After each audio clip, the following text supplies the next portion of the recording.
Thank you very much, Aaron. Right, head to centre court then. Pray for the umpire, everybody. Nick Kyrgios is about to start watching Pat Cash and Jonathan... and Naomi Brody's there as well. Of course, Naomi couldn't forget you. And Jonathan Overend.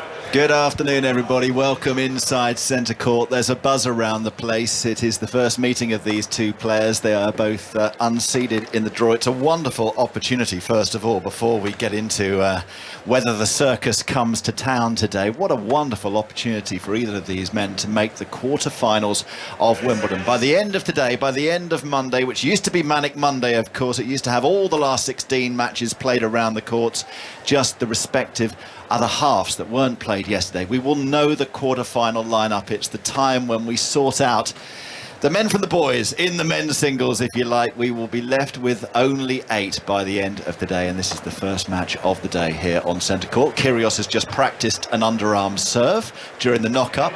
It has worked. He's practicing another underarm serve. That one worked as well. Here we go then. Have we got everything we need? That's the first thing. Microphones on the court. Check.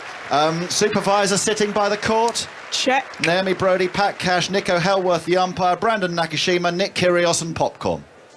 Clean winner from Kyrgios to bring up the break. Scintillating tennis in that game. Up the middle, ace. And he's levelled things up. And we're having another tie break. Took it on the bounce. Oh, and he's got the luckiest net ball, Kyrgios. He's bowing. And he's bowing. Kyrgios has stepped up the pace in more ways than one. And that forehand is a blistering one to find the line. Volume scores for Kyrgios. And Kyrgios jogs to his seat. Gives a little gesture to his opponent. He disguises a drop shot. Here comes Tsitsipas. Yeah! Net! And Kyrgios roars into the roof of court one. So Brandon Nakashima in bright centre court sunshine is going to be starting this fourth round match from the Royal Box End. The man of San Diego, the young man, a rising star on the circuit. Here he goes with the first serve, and he makes the first serve confidently, because that's the thing, Naomi Brody, you know, all the talk about Kyrgios, but we have a second player out here, and what an opportunity is for the man from the West Coast. He's a fantastic player, isn't he? He's one of the up-and-comers on the ATP Tour. Serves at 15 love, forehand return from Kyrgios, that's into the net as well. 30 No, love. very different personality to the man down the other end, as we say. You know, all the talk is on Nick Kyrgios, as it always is, but Brandon Nakashima, great work ethic, really quite almost quiet guy, just gets on with it, works really hard. 56 in the world, 20 years of age. Forehand block return from Kyrgios is wide and out of court, and Nakashima hasn't missed a first serve so far on this big day for him. Kyrgios just swinging his racket around at the far end, looking up into the bright lunchtime sky. Very, very warm today on centre court. Now we do get a missed first serve. Second delivery from Nakashima to the backhand of Kyrgios down the centre. First rally of the contest. Backhand cross court from Kyrgios. Backhand slice Nakashima. Backhand from Kyrgios down the centre. Forehand Nakashima into the forehand corner. Wild swipe from Kyrgios goes well long. And what an excellent start to the match from Brandon Nakashima, a man you know pretty well, Pat Cash. Yes, Brandon and I worked for about 7 months or so during the COVID year. We had, I was really excited to work with him. I said, this kid's really up and coming. We got him into the gym. We had, you know, he was disappointed because he was 220 in the world, and he said, I want to get out there and play tournaments. I said, what you need is you need to get strong, you need to get more power, and you know, you need to get some more experience and build up all these areas of your game. And boy, did we work him hard. And he did everything that was required. Sports psychologist involved as well, who is here, and a good mate of mine. We'll get some insight into that later. Okay. Up there in the players' box. There's an ace from Kyrgios down the centre. The second serve. No, I was about to say, was that a second serve? Okay, so he's 20 mile an hour. He's channeling some Tim van Rijthoven, who last night was regularly hitting 120 mile an hour second serves against Novak Djokovic, and what a match that was. Now it's 130 miles per hour first serve. He's going at a fierce pace, Kyrgios, already, and we saw this in the Tsitsipas match, the way he just blasts his way through service games. And I wonder whether Nakashima will use a tactic just to try to slow him up out here. Kyrgios into mid-court, trying to whip a forehand winner down the line, but he's put it just long, 30-15. 30-15. And of course, you have to play to the service pace, don't you? So within reason, of course, when he's speed walking from side to side, you are, of course, able a couple of times to put your hand up and just say, hold on a minute, I need to get in position. I'm not quite ready here. But in general, you are, as the returner, supposed to play to the server's speed, even if they do go faster than you'd like. It's when he gets the aces down, isn't it? If he gets one, he wants to hit another one straight away. Well, you haven't settled, have you? You're not able to think about what you're trying to do or where he's going to serve. 30-15. Forehand return from Nakashima. Forehand winner from Kyrgios from just inside the baseline. Cross court, 40-15. 40-15. But I think it was really interesting what you said about Nakashima being quite quiet and quite reserved, and I just wonder whether that means he'll be reluctant to get drawn into any sort of circus out here today. Not even sure there will be a circus, as a backhand goes wide from Nakashima, and that is the game to Kyrgios, holding to 15, one game all, because One game all. that's the thing, isn't it, Pat? He used the circus as a strategy to bring Tsitsipas down the other night. Yeah, he did, and Stefanos got sucked into it. He did. Brandon is exactly the opposite of Tsitsipas. He's quiet. He won't be involved in any of this stuff. He'll just go along his business. He won't want to be confrontational at all, and that may be a little bit of his downfall, because he's fully within his right to put his hand up when the ball kids are still running around. But might it also be Nick Kyrgios' downfall? Because if he gets behind in the match, he won't be able to use that as a tactic, because Brandon won't be drawn into it, as Nakashima hits a forehand winner. He's settled very well early here, in fairness to him, hasn't he? He is. His mental capacity is very, very good. And this sort of has the makings of something that will really upset Nick 15 love. if Brandon can get in the match. Centre court is very, very full at this early stage, which is good to see. Second serve was excellent from Nakashima. It hit the service line. The ball stays low on Kyrgios in his backhand corner. That one pops up a little bit. Kyrgios with conservative backhands cross court. Now he'll unwind with the forehand, and he'll wrong foot Nakashima going into the far corner. Excellent shot from Kyrgios, who, as I say, there may be no circus today. So if you're tuning in hoping for fireworks, we may not get them. We know we could get them, but what we might get is just excellent tennis from Nick Kyrgios, because he's more than capable of delivering that without the sideshow. And I just wonder whether he really fancies it this year.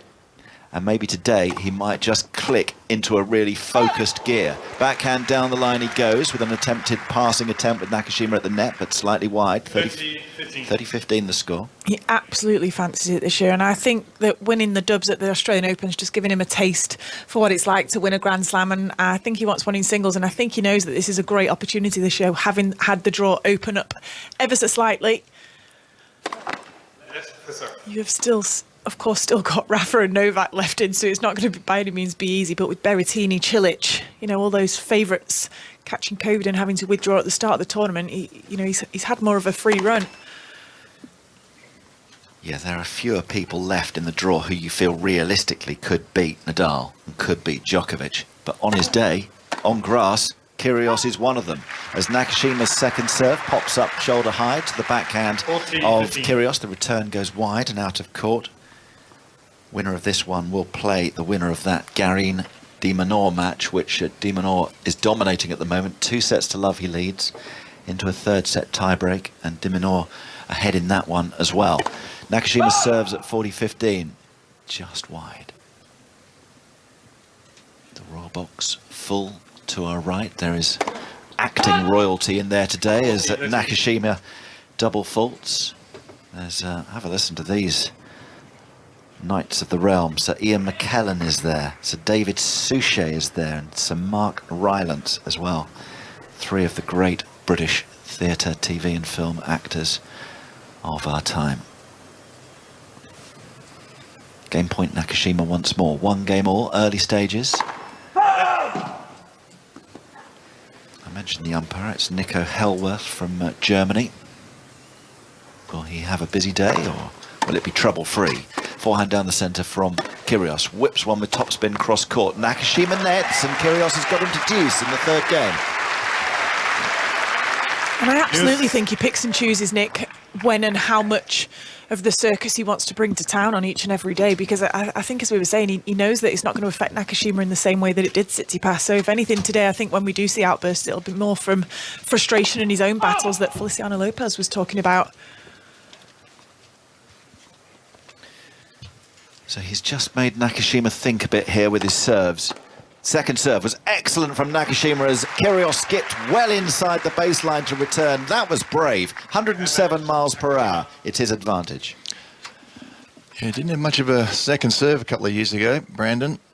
Something we worked on, and it's become a very good second serve. He's got good variety. He likes that one wide second serve and down the tee, which he will use to upset his opponents. Nakashima serves. The return is just out of court and wide from Kyrgios, and Nakashima holds 2 games to 1.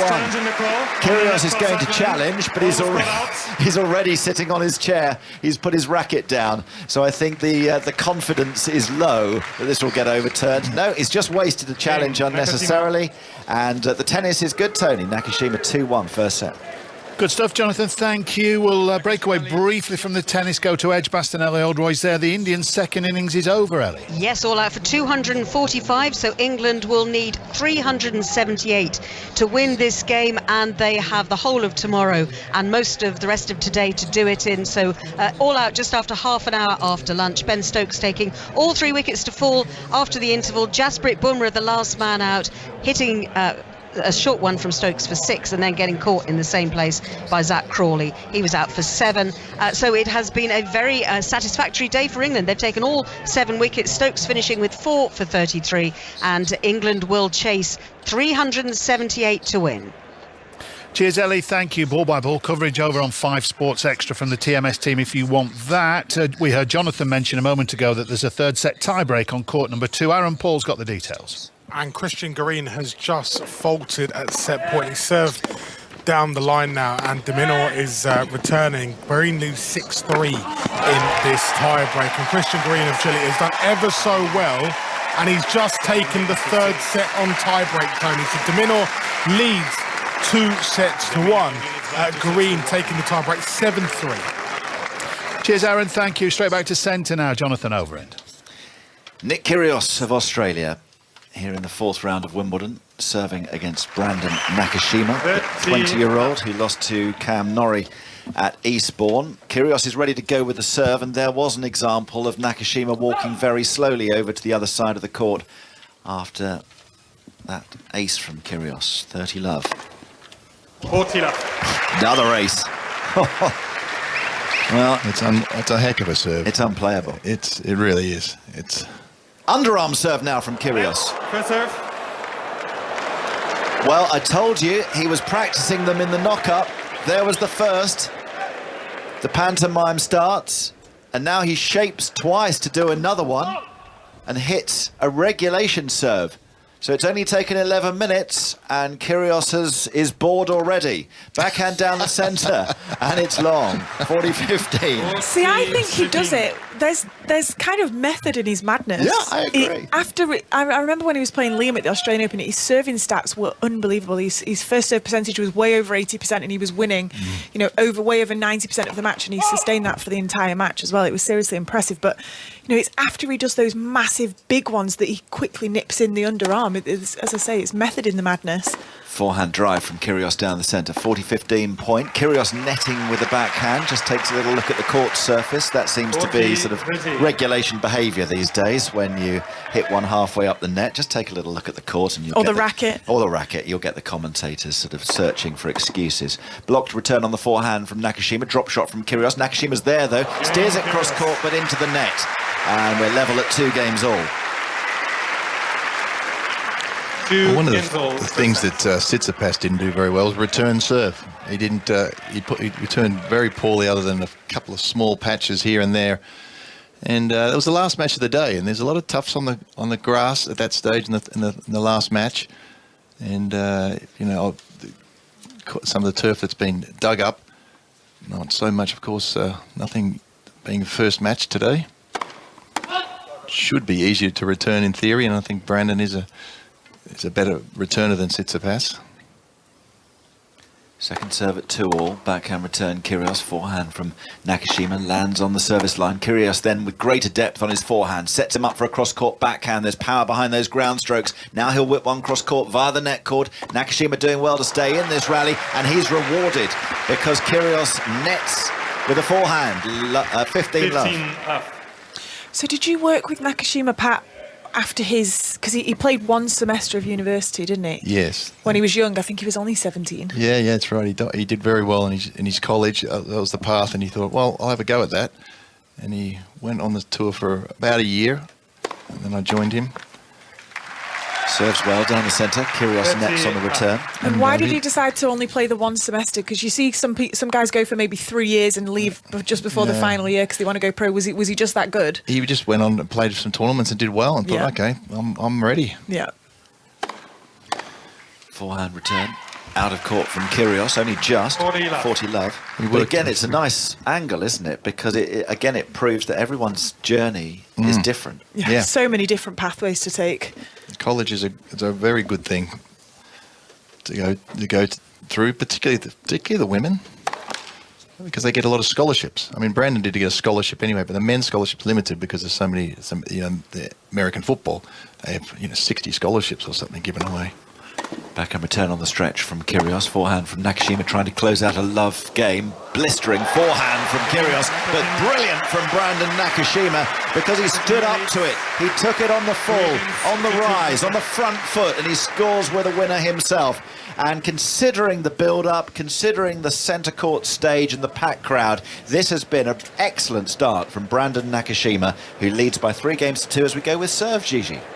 Jonathan, thank you. We'll be back with the team on centre court very shortly, but I wanted to bring in correspondent Russell Fuller because there have been reports in the papers today about fines for the LTA. What can you tell us about this, Russ?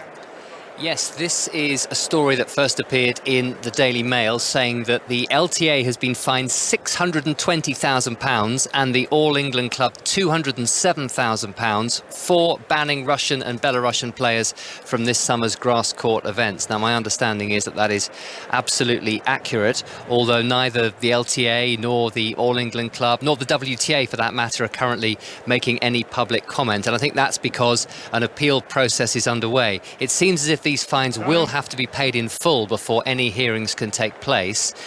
But it's a significant amount of money, and that is money that would otherwise be invested into British tennis. Possibly it will be overturned on appeal, and I think certainly the LTA would argue we were forced into making this decision by the government. We were trying to follow government advice and government guidelines, and that ultimately is why we took the decision we did.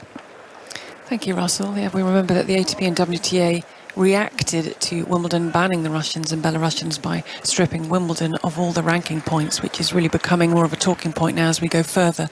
And there are players who will not benefit from that move up the rankings. Right, let's head back to centre court. It is 1:54 in the afternoon, and we're in the start of the 6th game of the first set. Jonathan. Kyrgios serving at 2-3 in this opening set. Remember, he lost the opening set to Stefanos Tsitsipas the other night and was in a really, really bad mood at the end of that set as well, which is what made it all the more fascinating, the way that actually he was able to turn the match around from that point and use that to his advantage, and as Pat mentioned earlier, almost drag Tsitsipas down to his level. And that was Stefanos' big mistake, to get embroiled in all that, lose the next 2 sets. And then it was in the 4th set when Kyrgios won it on a tiebreak when really he started bringing out some spectacular tennis. And as he plays a lovely low backhand volley here to move to 40-15, you know that this is a guy who can bring out the spectacular tennis. He's got all the shots, and when his mind is focused, he's as good a player on grass as anybody. It's that simple. Forehand from Kyrgios just inside the baseline. Cross court goes Nakashima. Down the line, it's a winner from Kyrgios, as if to prove the point. That was absolutely tremendous, and it's 3-all, first set. Crowd are loving this as we go to court number 1 and join Sarah Orchard. Yes, we've just completed the first set here between the 17th seed Jelena Rybakina and Petra Martic of Croatia, who's ranked 80th in the world. It's gone the way of Rybakina. She's taken it 7-5, but that's not to say she really hasn't been tested by Martic. It's Rybakina's serve in particular that's really keeping her in this. 3 aces so far. There could well be more, but that is the first set that Martic has lost so far on her way to this 4th round clash. So 1 set in, it's 7-5 to the 17th seed Rybakina. Any of these players we talk about now in the women's singles at this stage of the competition could be winning the title on Saturday. It really is that simple. If anyone wants to make an argument about anyone who's left not winning, they're very brave. 15. What an opportunity. Love 15 on the Nakashima serve. There are opportunities knocking as well for many of the unheralded men left in the draw. And here we have 2 unseeded players. And we have Alex de Minaur in charge of his match against Christian Garin, although it has just gone 2 sets to 1. Ace from Nakashima to level at 15 all. And of course, this is in Nadal's half. We already know that in the top half, it'll be Djokovic against Sinner and Norrie against Goffin in the quarterfinals. Djokovic coming through that late night thriller last night against the wild card from the Netherlands, who played so magnificently on his centre court debut. Big test for Djokovic, that. Block return from Kyrgios and wide into the doubles alley. 30-15. And before that, of course, Pat, we had the Sinner-Alcaraz match, which, you know, Sinner dominated. Sinner's a real danger. That's You think he could trouble Djokovic? Yes, absolutely. Absolutely. I think that's the one to look forward to. 30-15, Nakashima serves. On the stretch is Kyrgios with the forehand return. Now he punches a backhand down the line, just slightly wide.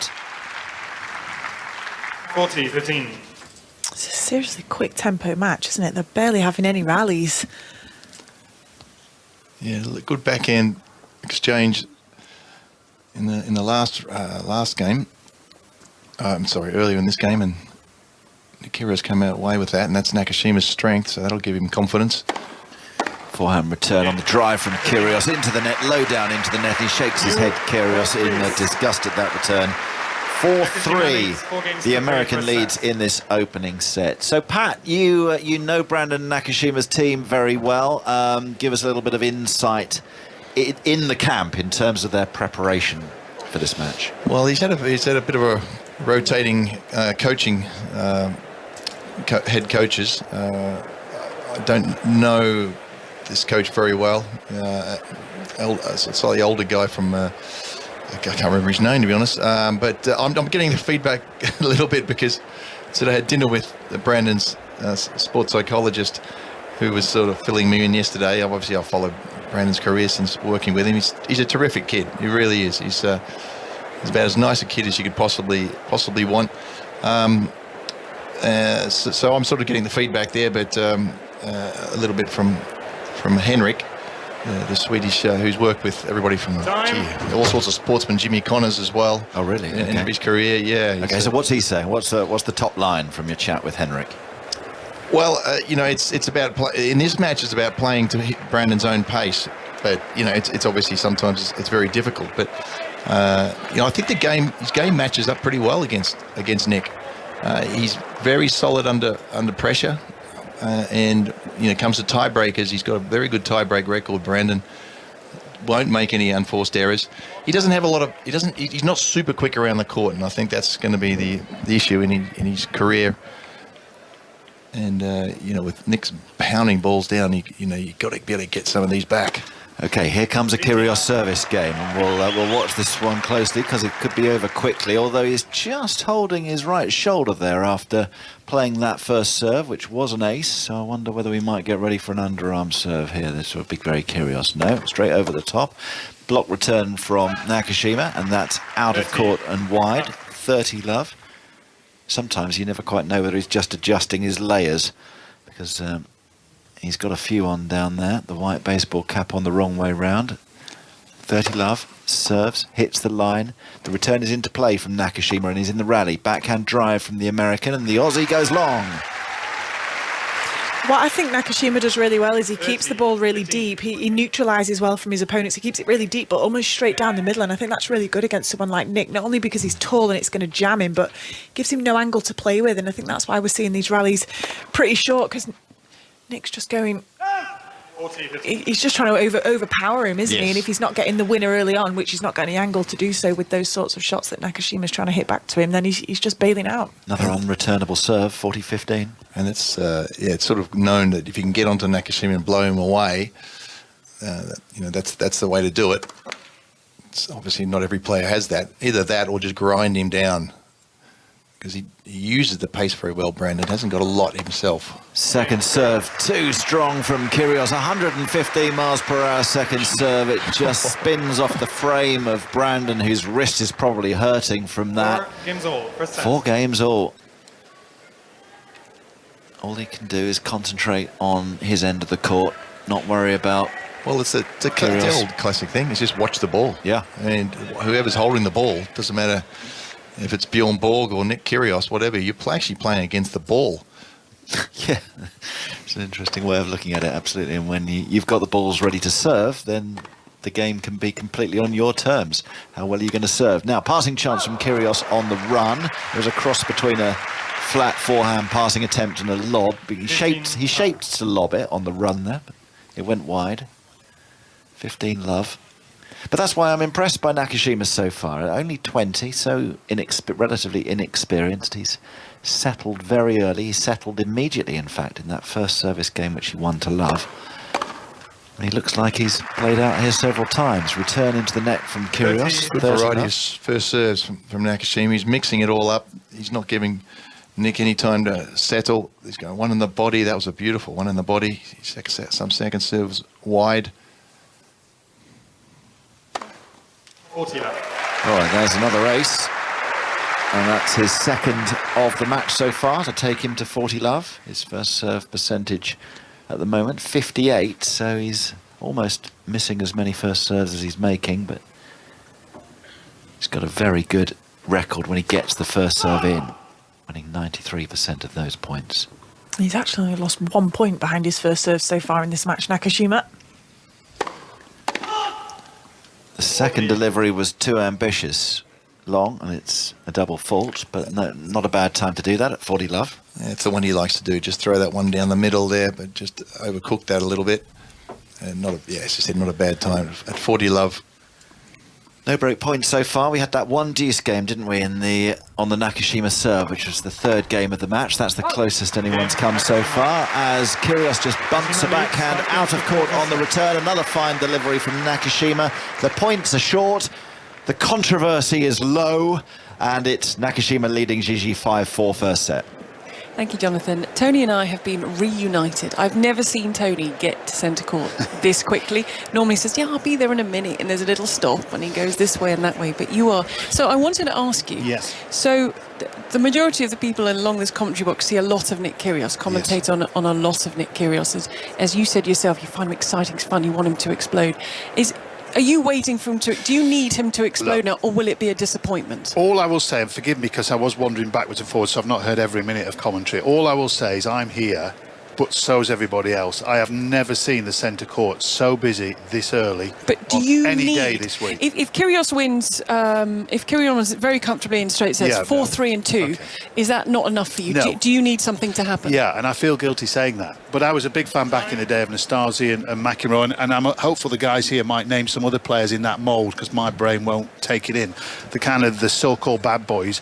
If this crowd can't go away tonight saying they've seen him do this, they've seen him do that, then they will feel cheated. It's interesting, because if he wins 4-3 and 2, you say that was a stunning performance and he's got through to the Wimbledon quarter-final. But Jonathan, that is how he polarises people. There's those that want to see him be the best tennis player he can, and those that want to see him explode and have the circus around him.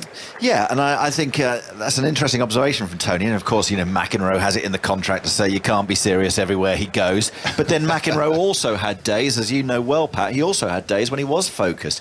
And he was just a fantastic player, and indeed a Wimbledon champion. And that's what intrigues me about the two sides to Nick Kyrgios' personality. That sure, you've got that side to him, Tony, that you want to see today, but let's not forget that you've also got the potential champion. And if he's switched on and focused for the second week, sure, you're not going to get the bratish behaviour. We might do, you may not, but you might get a Wimbledon champion. And that also would be amazing to see, wouldn't it? But his problem now is he's created this image, and it is without a shadow of a doubt that everybody's in this arena today to see him kick off. They might enjoy seeing Nick Kyrgios, the tennis player, but they want their "you cannot be serious" moment. Well, he's in a little bit of trouble on serve at 4-5. It's love 30. Needs to find some first serves. Great return from Nakashima on that one. And it's love 40. And all of a sudden, out of absolutely nowhere, it's set point, Brandon Nakashima. The first one is saved by an ace from Kyrgios. But he's got himself into trouble, Kyrgios, in this game. And he was a little conservative with his serves. Block return from Nakashima. Forehand from Kyrgios. It's long! And the set has disappeared in the blink of an eye. And Brandon Nakashima has won it by 6-4. And he deserves it.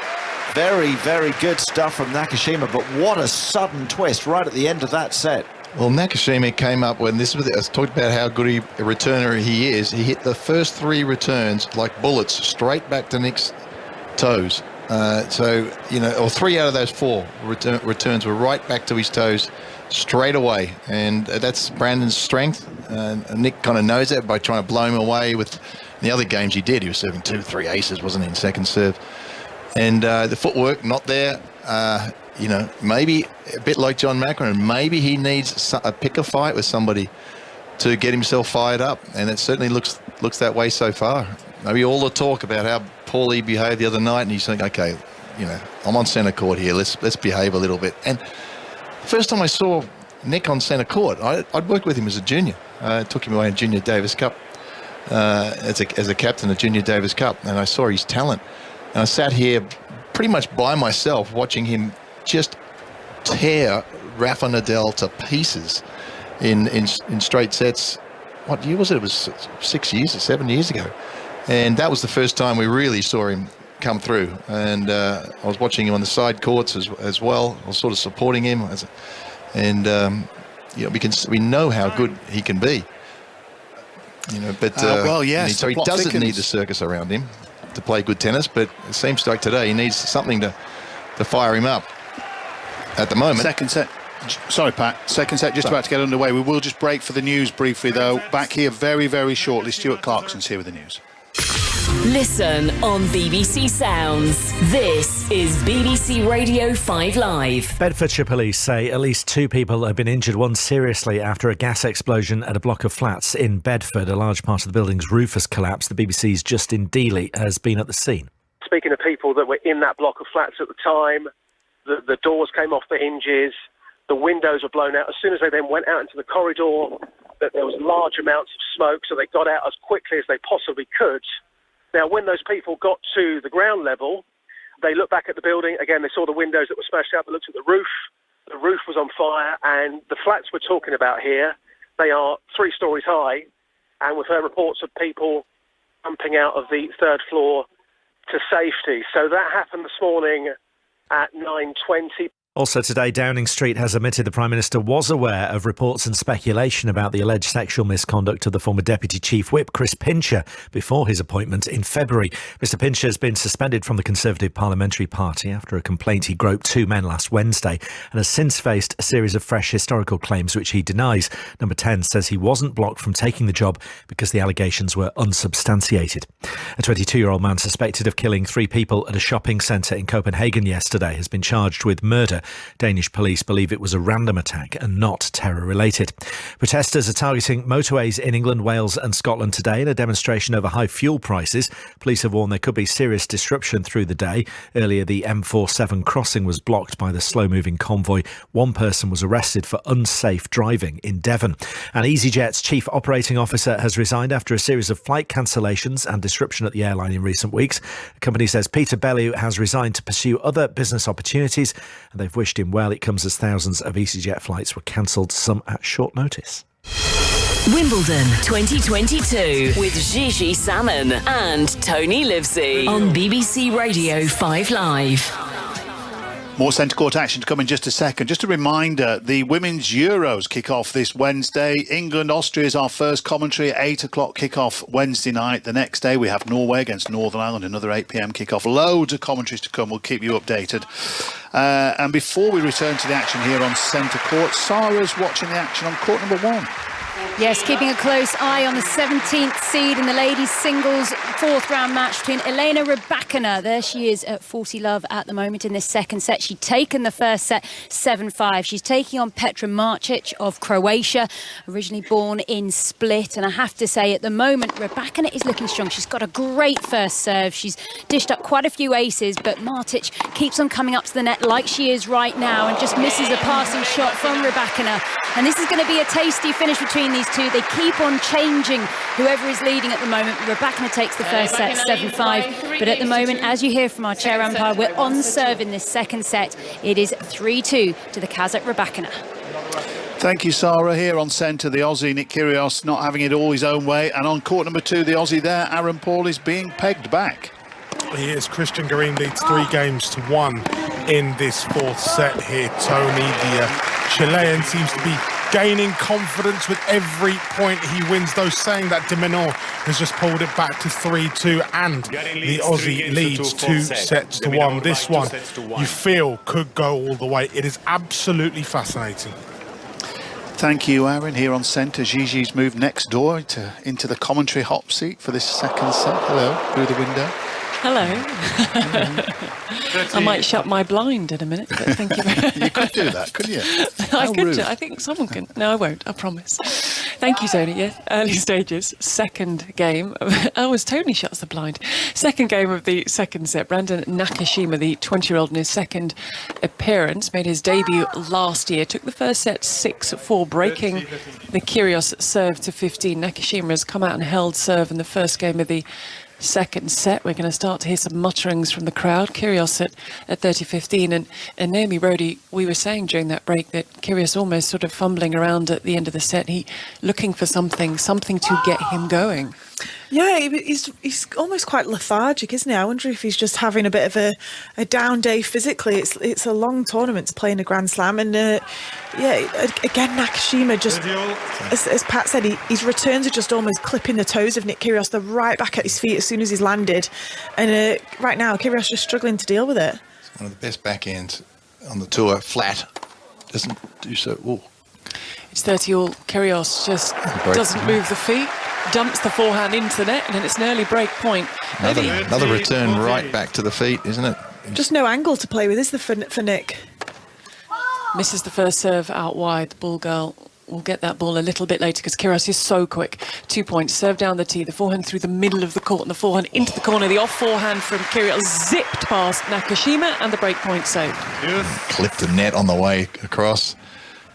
Could have very easily been an early breakdown. Or early break up for Nakashima.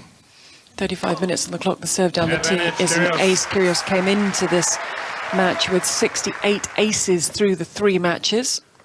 He's definitely clutching that right shoulder. He first did it off a return, actually, of the Nakashima serve. When Kyrgios caught his forehand late, he kind of went to clutch his right shoulder. And now, after some of these big serves, which has dropped by about 20 miles an hour, actually.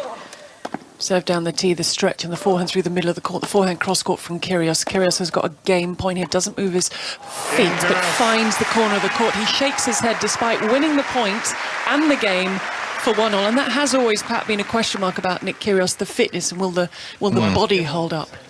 Yeah, it's a backing it up match after match. Will the body and the brain hold up? And especially at a slam, isn't it? Because it's those extra matches. Yeah, or long matches. Yeah, you've got the...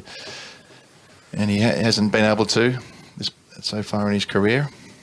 Brandon Nakashima's in his 4th tournament on the grass this season. Started at a challenger in Surbiton, lost to Andy Murray in the quarterfinals. Quarterfinal at Togenbosch Tour level, lost to Cameron Norrie at Eastbourne.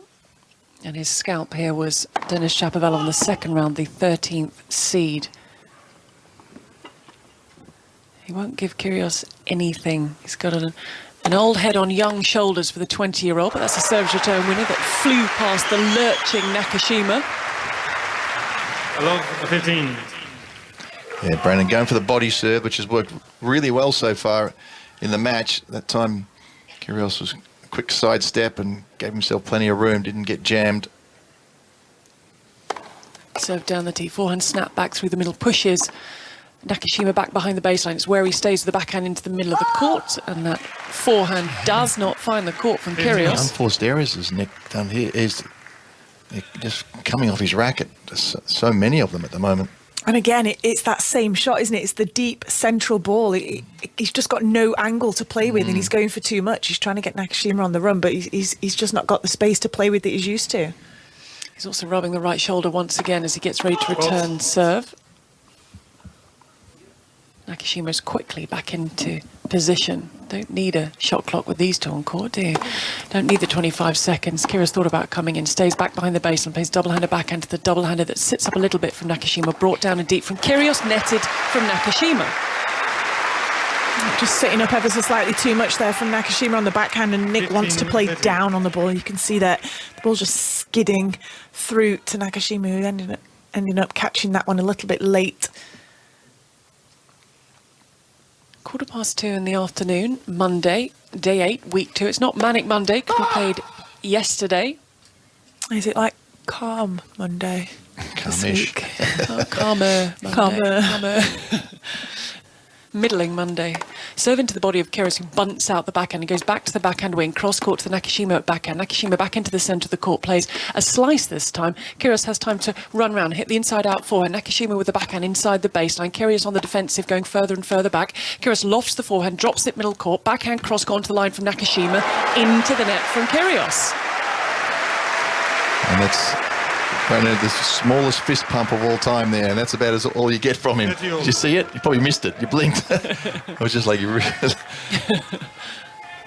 That's a first backhand rally he's won, and as I said, he's very, very good off the backhand side. If he starts winning these backhand battles, it's a bit of trouble for Kyrgios. 30-all serve down the tee. When he was building his perfect player, he put Kyrgios in there, Nakashima. He said he would like his feel and drop shots. As he reaches up now and serves and misses. So a double flop from Nakashima, and a little look of frustration on his face as he's facing away from Kyrgios as it's break point to the Australian.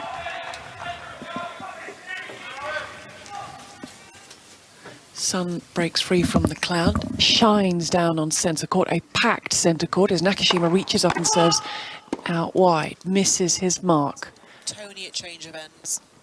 Kyrgios adjusts the baseball cap that's on back to front as he twists the racket, his left foot on the baseline. Now he's inside the baseline, plays a double-handed backhand, misses just wide. Great second serve. Brave from Nakashima. He missed the previous second serve, double faulted, big pressure. And the serve that we've been working on, the big kick serve, really jumped up, put a little bit more into that. Yes. So far, tactically, he's played a very, very good game. Good game, good match, I should say, Nakashima. Very business-like Nakashima, bounces up and down on his toes, gets himself set. There's a breeze that's blowing the back of his top and shorts, reaches up the collared white top, misses down the tee. Nakashima is challenging the call on the left centre service line. The ball was called fault. Nick Kyrgios walking to the other side. I think he thinks this might have been in.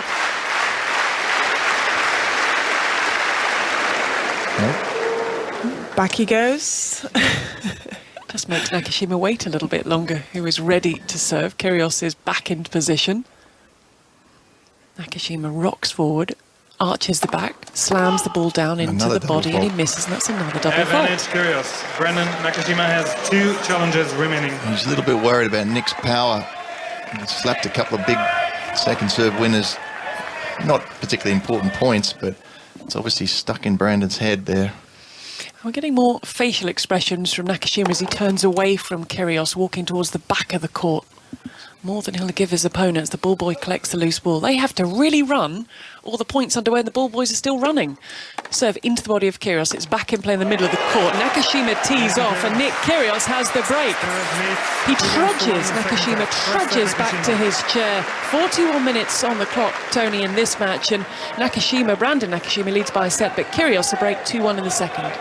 Thank you, Gigi. Let's head off to the cricket. England's reply is underway, Elliot. I suppose I should say run chase. There's no doubt that they'll go for this. Absolutely. I think chase is definitely the right word. England back themselves to chase down any target, as Ben Stokes was saying at the toss, which was part of his justification for asking India to bat first. But the target is 378, and England have got 32 of them already in just over 6 overs. So they're ticking along nicely. Alex Lees is on 19. Zach Crawley is on 11 with not many scares so far. So the equation would be 148 overs over just under 5 sessions to get the 3-6-7-8 to win. That will be a record if they can do it. Cheers, Ellie. Thank you. Back and forth to you throughout the afternoon. If you want to keep up to date with ball-to-ball coverage, 5 Sports Extra is the place for that. Sarah Orchard's on court 1. Where I'm watching the 17th seed Jelena Rybakina, who could be closing in on her first ever Wimbledon quarterfinal. She took the first set 7-5 against Petra Martic. She's up with a break at the moment in the second. She leads 4-2 and it's 40-love on her serve. Thank you, Sarah. Aaron's on court 2. Where Christian Garin is serving for the set. He leads 5 games to 2 in the fourth. De Minaur still 2-1 up. This is really an impressive tussle, Tony, between 2 top quality players.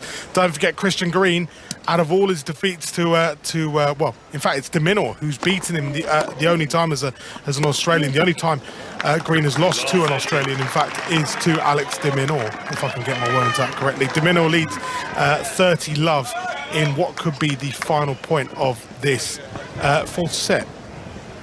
Aaron, thank you. And Jamie Murray's in men's doubles action on court number 3. Ali Mitchell's watching that. Yeah, that's right. He exited the mixed doubles yesterday with Venus Williams. But, the men's doubles is the big goal he has in his career here at Wimbledon. He's won 2 Grand Slam doubles titles alongside his longtime partner Bruno Soares of Brazil, who he's playing with here.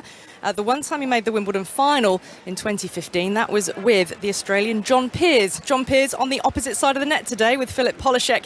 And they are the 7th seeds. Murray and Suarez the 9th seed. And this has been a really tight opening set here. At the moment, Bruno Suarez serving to keep he and Jamie Murray in this opening set. It's with serve.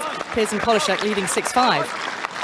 Thank you, Ali. Here on centre then, Nick Kyrgios trying to recover from losing that first set. His body language, Gigi, is something to behold. He looks like someone who's been asked to hold the racket while the pro takes a comfort break. He just kind of wanders around.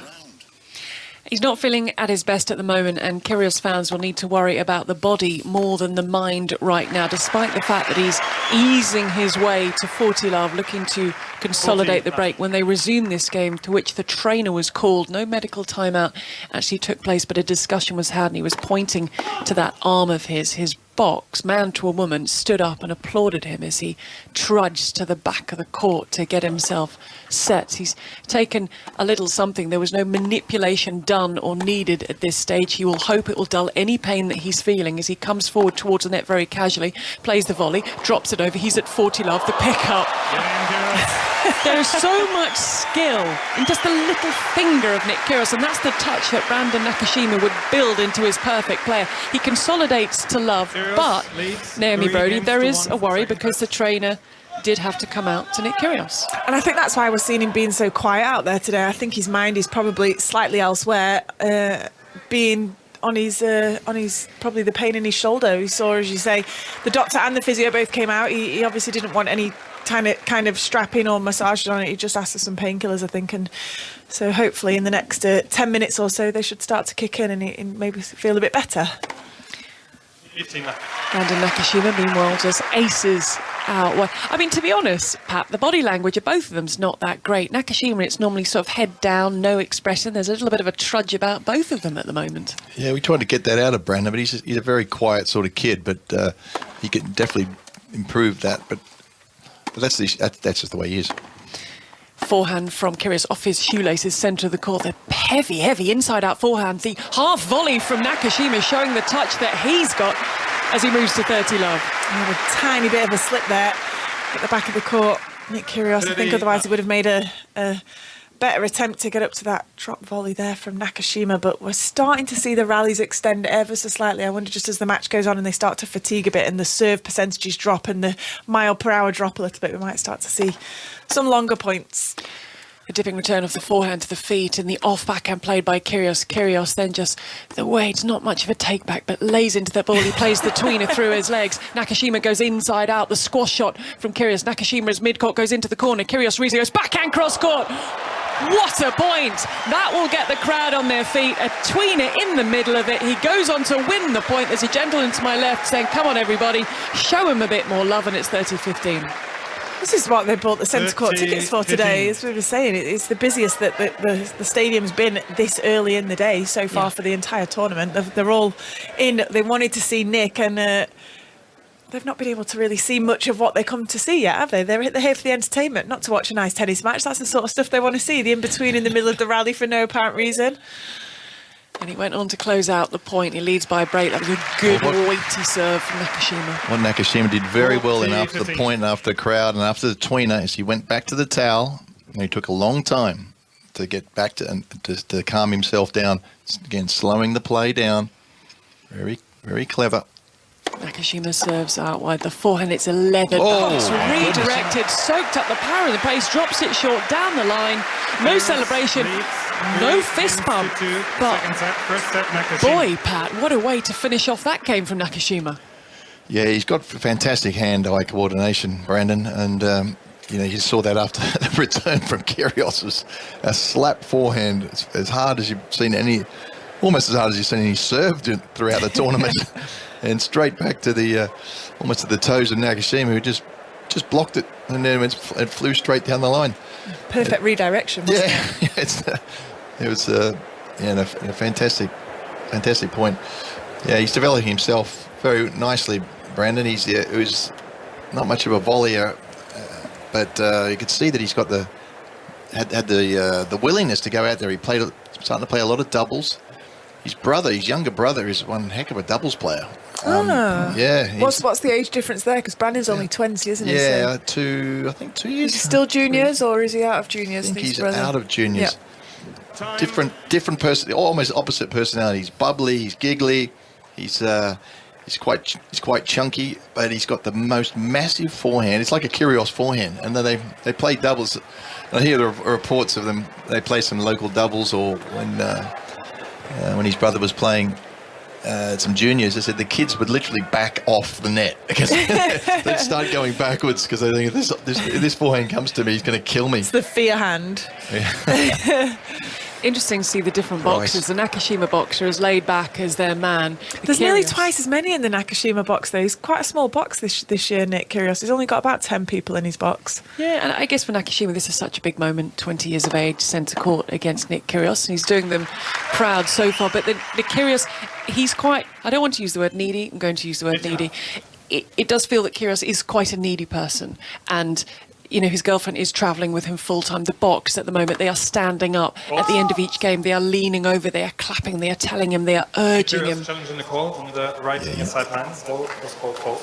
He needs that confirmation. And that's why I think he's developed these trick shots to sort of be the fun guy. Great challenge from Kyrgios. 30 love. Just a slither of it touching the outside of the sideline. 30 love, 3-2. Serve down the tee is an ace, and he moves to 40 love. And I think it a side of his tennis, Nick, especially before he took the break, is insecurity for me whilst he's out there on the court. For me, that's why he doesn't always try his hardest, is because he doesn't want to... The fear of failure. Yeah, absolutely, fear of failure. And for me, since he's come back, he seems to be a bit more secure within himself. But as you say, he still wants that support from the side of the court, more so than a lot of others do. Backhand through the middle, the forehand through the centre of the court from Nakashima. How does he get the pace on the ball? The whip on that forehand from Kyrgios. The ball was almost blurry, it was going so fast. A lot of wrist speed, isn't so there? Loose, isn't it? Loose, yeah. It's that Gael Monfils type of slappy forehand, loose forehand. Like a whip. Yeah, very much so. Cracking a whip. Yeah, that's a big difference between tennis now and say my era 20 years ago, that you can whip through these rackets with these rackets so quickly, and you have to because of the strings. You need to generate the speed through the racket. In my days, the rackets were so heavy, you almost had to push through them. You really couldn't whip too much. Do you ever still play with your old rackets? Yeah. I still use a heavy racket, but not that heavy. Not as heavy as I used to. I'm not as strong as I used to be. 20 years Still got of age. one of my original ones strung up, just for a bit of fun. I pull out, and my friends and whatever hit a few balls with it, and they go, "Oh, I hand it back." How did you play with this? Well, 20-year-old Brandon Nakashima has a new racket because we have new balls, and he's serving a breakdown 2-4, but it did take the first set by 6 games to 4. 52 minutes played, 2:30 in the afternoon on Monday, with 5 live sport on day 8 of the Wimbledon Championships. Don't forget, you can listen to the cricket with the TMS team over on Sports Extra, and we have news of results on Court 1 with Sarah Orchard. Yes, it is Jelena Rybakina, the 17th seed. She has knocked out Petra Martic, who's ranked 80 in the world. It means Rybakina has reached the quarterfinals of the French Open last year and is now into her first quarters at Wimbledon. She'll play the winner of the Tomljanovic match. That's on Court 2 later. She goes through 7-5, 6-3. Sarah, thank you very much. Plenty of Australians in action today. Jason Kubler to come, Nick Kyrgios here, Alex de Minaur up against Christian Garin, and as Sarah mentioned, Ayla Tomljanovic. So 3 game points for Nakashima, who is at the royal box end. As Kyrgios leans forward, just barely moving. Now he's on his toes, but the first serve is into the net. Nakashima takes the ball from the left-hand pocket, bounces it with the face of the racket, then with his left hand, twists the racket in the right hand, reaches up now, serves out wide, very deep off the second serve, as was the return. Nakashima can now approach on the forehand, but he nets. 40-15. And that's the area that Brandon needs to get just a little bit better in his game. The ball that's slow on his forehand to try and generate the pace without him losing technique. Kyrgios just poking that low down the middle, asking the question. Game point into the body, and the forehand is whipped back by Kyrgios. He hits the double-handed backhand, sort of places it through the middle. The forehand is too deep. It is again, almost the same shot. 40, a little bit deeper. 30. Less pace, straight down the middle onto the forehand. He's using the Wimbledon tournament towels. Nick Kyrgios has opted for the plain white towels. There's a massive stack of them as well, Kyrgios. He almost gets a new one every single changeover. Game point. From 40-love to 40-30. It's bunt and blocked back on the backhand side. He switches it, Nakashima, then goes back and clips the top of the net. Through the court it goes, past Nick Kyrgios. That is a hold. 4-3, second set. First set, Nakashima. Thank you very much to Nico Helmuth, who confirms the state of play on centre court. Letting us know how things are going on court number 2. The winner of this plays the winner of that is Aaron Paul. Yeah, Christian Green takes the 4th set, 6-4, and pulls this match into a 5th set. There's been a huge power shift, Gigi, in this match. De Minaur expected to take this in 3, as did the crowd here on court 2. But Christian Green of Chile has hauled us into a 5th set. It's 2 sets each. Thank you very much, Aaron. Now to Ali Mitchell on court 3. Jamie Murray is serving to keep he and Bruno Suarez in this tiebreaker. They're trailing 6-3 after the mini break went the way of their opponents, Piers and Polishek, and there's Suarez at the net with a backhand volley, keeps them in it, but they are up against it. A mini break down in the tiebreaker in the first set. 6-4. Ali, thank you very much. As time is called here, as Naomi Brodie rightly said, a packed centre court. No one has been coming in a little bit later, walking around the grounds, having a long lunch. It was just straight to their seats. It just seemed to be, since the weekend actually, the crowds seem to be much bigger, I think, at Wimbledon. The first few days, I don't know whether it was the weather, but it was quite quiet for the first 2 days. I mean, this is a much better schedule now that they don't have the middle Sunday, because they can put some of the men and the women together on the Tuesday and the Thursday. This is what the other Grand Slams have been doing for many, many years. And obviously there's the grass involved and the recovery and all that sort of stuff. And I like it from the spectator's point of view that there's another day of the weekend. So if you're working and you can't make it during the week, there's a second day that you can try and get down. I mean, the only Sunday you could come is if you're an oil magnet or something like that, and you can sit final. in you can pay God knows what sort of money for the final. That's only Sunday. Yeah, not sure many of us are oil magnets or no oil magnets. 30 love. 4-3, 30 love. As we continue to rattle through the games. Kyrgios serve down the tee. The block on the backhand pushes Kyrgios back into an inside-in forehand. Forehand cuts back down the line from Nakashima and cross-court and wide from the Australian, who immediately turns around, nods, gets a ball, has 2 balls, asks for another one, examines the 3, discards 1, twiddles them, tucks 1 in the pocket, touches the baseball cap, and off he goes. Nakashima swaying the whole time, rhythmically, served down the tee. It's cut back. Kyrgios has to step back. That took him by surprise, so it's a short forehand. Cross-court on the angle from Nakashima. Forehand, cross-court and deep from Kyrgios. Kyrgios still on the forehand, didn't catch that, drops short. Big, deep ball there from Nakashima that sat up, took Kyrgios by surprise and ends up in the net. Straight down the middle again. 30-all. Testing his... Kyrgios can produce some amazing angles once he's wider of the court.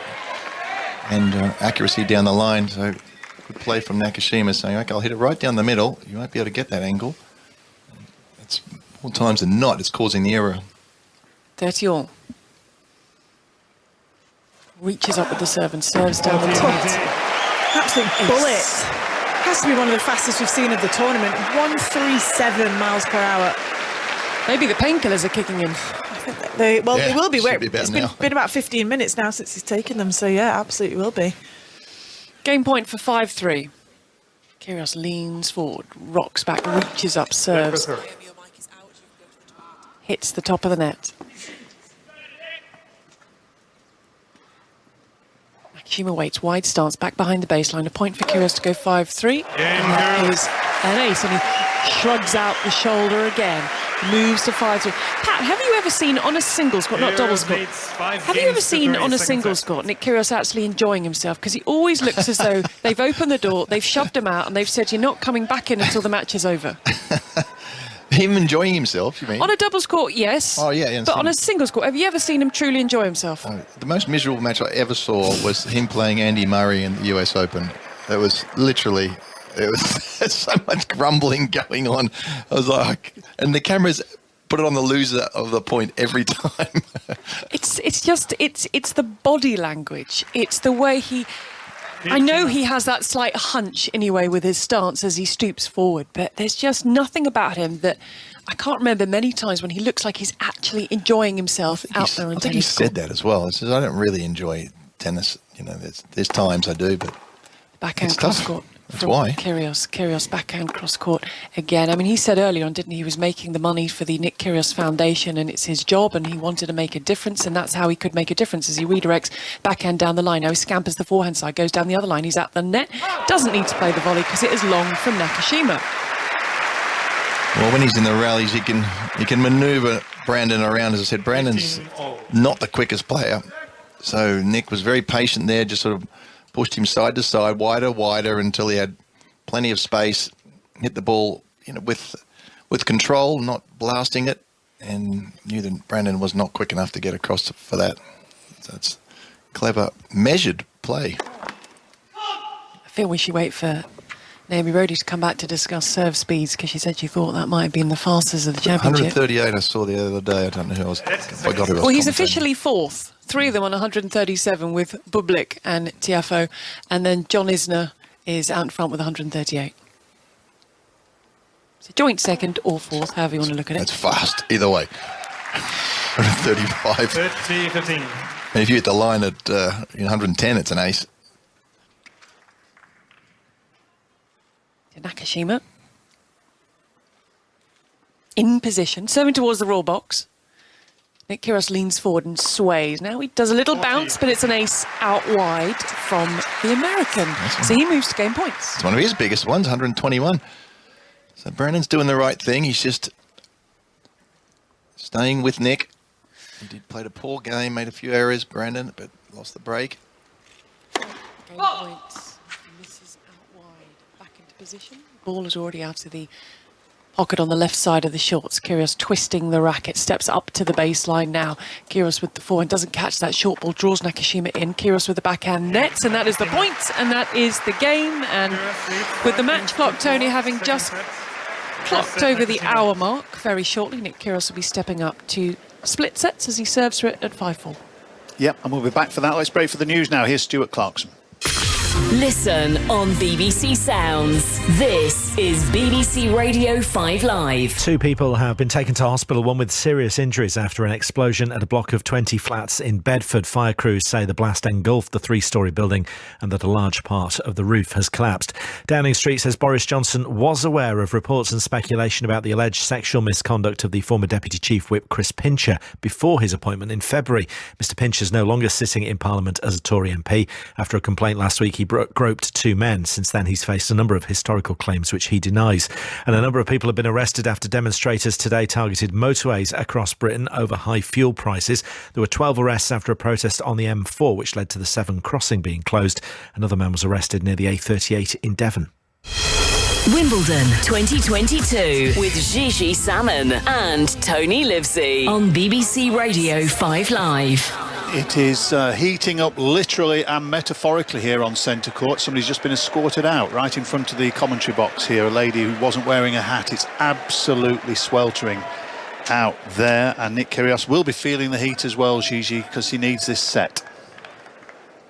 He trails Brandon Nakashima by a set. He's taking his time. There's about 8 towels in a towel bucket that probably can hold 1. They are spilling out like some teenager's bedroom, the laundry basket, and the clothes everywhere at the back of the court. That's exactly what it looks like. You're right. Your teenage bathroom. Nick Kyrgios is 4 points from the set, 5-4. Can he come up with the goods on the serve? The return is in play from Nakashima. He goes back to the forehand, took Nakashima by surprise. Kyrgios has to smash away to finish off the point. Well, Nakashima's just to try and get the returns back. He did pretty well, getting that serve back. Didn't quite have enough on it. That's good effort in itself, though. Kyrgios clips the top of the net going down the tee. I'd love to know how you could get under Nakashima's skin, because I just don't think anything could. 15 love. Kyrgios serves and misses. Ball boy sort of skids to the side, scoops up the ball. Again, they have to be so quick because these guys are not taking any time, and that's a wild second serve as he rolls out the right shoulder, Kyrgios. I'm surprised he's had shoulder problems, the amount of speed that he puts through that serve, but also his posture is not great, is it? He's sort of hunched forward, is always going to have some shoulder, elbow problems. 6'4", but he does really have the hunch around the shoulders as he leans forward. Plays a lot of basketball, was told to stop playing as much basketball. He said, that's how I train for my tennis matches. I play basketball. Backhand from Kyrgios. He goes drop shot. There's the touch that Nakashima wants. He cannot handle it. And Kyrgios is 2 points from the set. You know with Nick as well, if you can get a good enough workout whilst playing on a basketball court, I'd just let him do it. Yeah, absolutely. You know, if you're getting your heart rate up and it's tough physically. Great training. If he's interested and he's switched on mentally. Exactly. Jumping. He's not going to do it. Sprinting. Let's face it, he's not going to do anything he doesn't want to, is he? Apart from play tennis, which doesn't seem to really want to. But he's here and he drops shots again and Nakashima gets to it, pushes it deep. Cross court, but netted. Nakashima. It was a very good drop shot, almost better than the previous point, and out from nowhere as well. But Brandon got to it and got it over the net and deep with power. Thank you. It's good to pick up if you're ever going to see off a drop shot. 5-4 with the break, Kyrgios. 2 points from the set, but still work to be done as he reaches up and serves out wide. And that's an ace, and it brings up set point. What a skill it is to be able to just pop an ace whenever you want. Not too many players have that.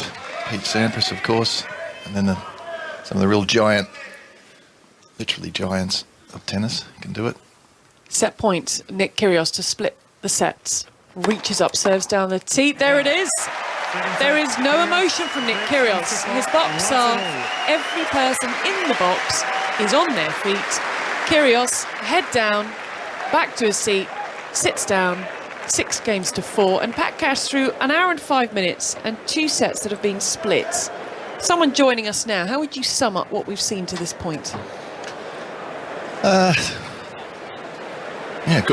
a lot of good serving from both players, actually. Kyrgios has served well, even though he's shaking his shoulder with a bit injuries, and a very, very good game from Nakashima to break serve in the first set, and a very poor one to lose the break in the second set. But there's not an awful lot in the two players, and they're both attempting to make some returns, and it's both players are serving well, so there's not much in it.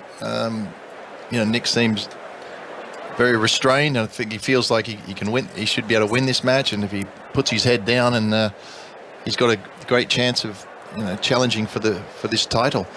And it's as much as people want to come and see the circus, and I'm all for gamesmanship. I am certainly no angel by any means, never have been on the tennis court, and I've played against the Connors and the McEnroes of this world.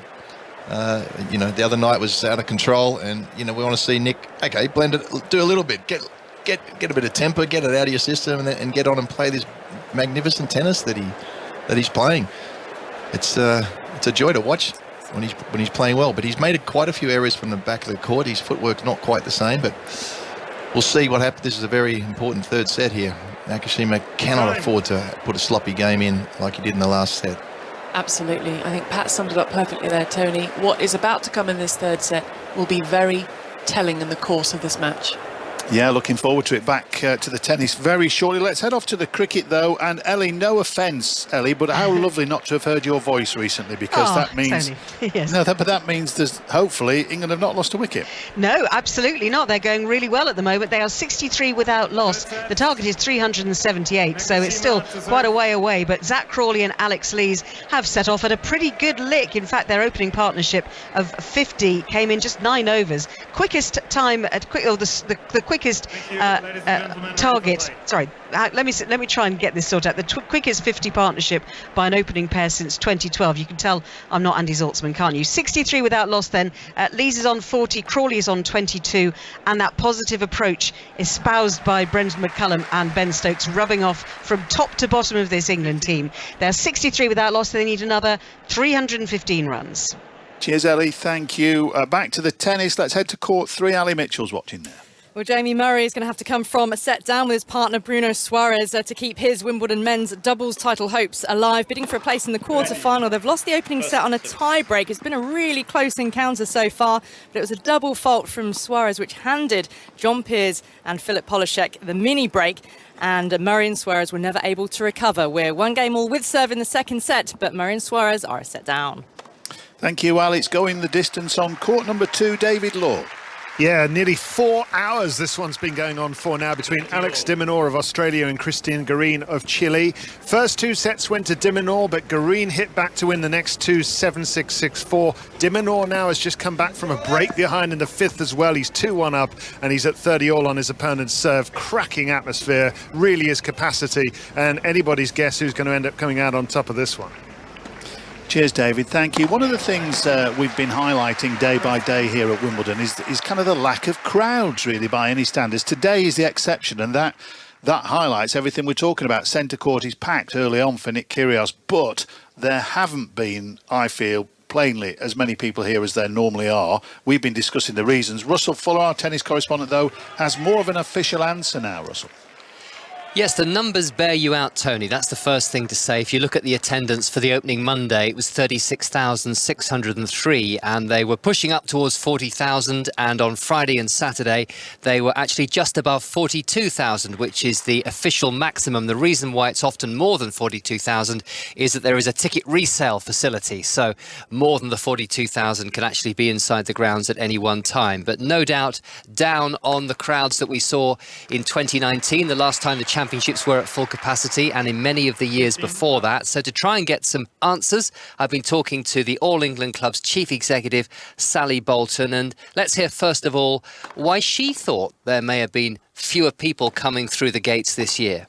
So in terms of who has attended the championships, the demand for our show court tickets and the majority of our tickets has remained really high. The gap we've seen is really the tail end of the queue, if you like, so it's those ground tickets. So we've seen a smaller walk up in the later part of the day than we saw in 2019 and years prior to that. We're going to spend some time trying to understand why that is. We're spending lots of time talking to people who are in the queue, analysing lots of data. We're not going to jump to any conclusions. The world has changed, of course, since 2019, and I think we want to take the time to truly understand that. But of course, the queue is a really integral part of the championships, and not just because people like queuing, but because we want to protect the accessibility of the championships, the ability for people to walk up on the day and still have access to a championships ticket. That's really important to us. We just need to make sure that we continue to look at it and evolve the queue to ensure that it remains relevant and appropriate and something that people want to be part of. So what sort of changes could you potentially make to the queue? Well, I think we've got to look at the timing of the way that people join the queue and when they join the queue, and people's behaviours in terms of certainty of access to a ticket and when they might show up in the queue. There's an awful lot of data to analyse, so we're not going to jump to any conclusions. One other thing we have noticed is that there have been many more empty seats throughout the day on centre court and number one court, something I don't associate with the championship. So why do you think that has been a problem? I think we've seen some empty seats. I don't know that it's significantly more than we've seen in previous years. Of course, the day at the tennis, the day at the championships is a really long day, and so the anticipation that people will remain in their seats for the duration of the day is really not possible. And so we expect to see people leave to visit the toilets, to go and get food and drink, to take a break away from the courts, to experience the rest of the championships. And that's always been something that's featured in the championships. So, as I said before, in respect of the queue, we'll continue to analyse the data and take the feedback from the guests that have attended the championships to understand the way in which they've enjoyed their day and the way in which they've behaved. Scheduling, always an interesting topic, Sally. British players like Katie Boulter played her third round match at 11 o'clock in the morning on number 2 court. Wouldn't it have been fairer to give her the chance to play on centre court again? Scheduling for the championships is a fiercely challenging subject on which everyone has an opinion. Of course, there's a number of factors we have to take account of when we think about how we schedule each day at the championships, whether that's past champions, whether it's seeds, whether it's British players, whether it's the other competitions that players are taking part in. There's a multitude of things we've got to consider in scheduling. So it's never straightforward, but we do our very best to address all of the factors. And finally, Sally, Nick Kyrgios against Stefanos Tsitsipas with its audible obscenities, its bad blood, its unsportsmanlike conduct. Was that good for Wimbledon? It was a hugely exciting match, and I think you only had to look at the crowd on number 1 court and how much they were enjoying it. So I think that probably speaks for itself. Interesting that, Russ, on all kinds of issues. On that last point about Tsitsipas against Kyrgios, that I've heard many people saying that was a scheduling mistake. It should have been on centre court. Yes, and I ran out of time actually, but that was going to be my next question. Yeah. I think people maybe were not overly surprised that it wasn't initially on centre court, because it tends to be that the All England club, in line with many other Grand Slams around the world, I have to say, would prefer to put a Rafael Nadal type figure on centre court. I'm not saying it was unpalatable for the England club to put a match that potentially combustible on centre court, but I think probably they often do give deference to the 20-plus time Grand Slam champions, and that was the reason for that particular decision. Cheers, Russell. Thank you. Back to commentary here on centre.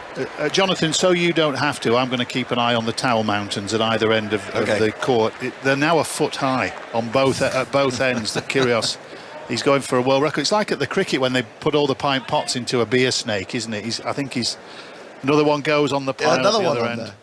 Yeah, I think they're going to need Doc Cotton to wash these. Of course, it was only pre-COVID, of course, when you chucked those towels at the ball kid and insisted that the ball kid did your dirty laundry for you. That was a much-needed change in tennis, and thankfully we'll never go back to the old days.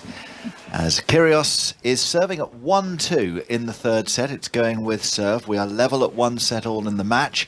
Nick Kyrgios of Australia against Brandon Nakashima from the west coast of the United States of America, born in San Diego, 20 years of age. That's a lovely part of the world, isn't it? Whip forehand with topspin from Kyrgios into the forehand corner. Wide goes Nakashima cross court, 30 love. If you've never been to San Diego, it's got a really relaxed vibe about it, but it's got that, it's the gas lamp quarter, they call it, the old town.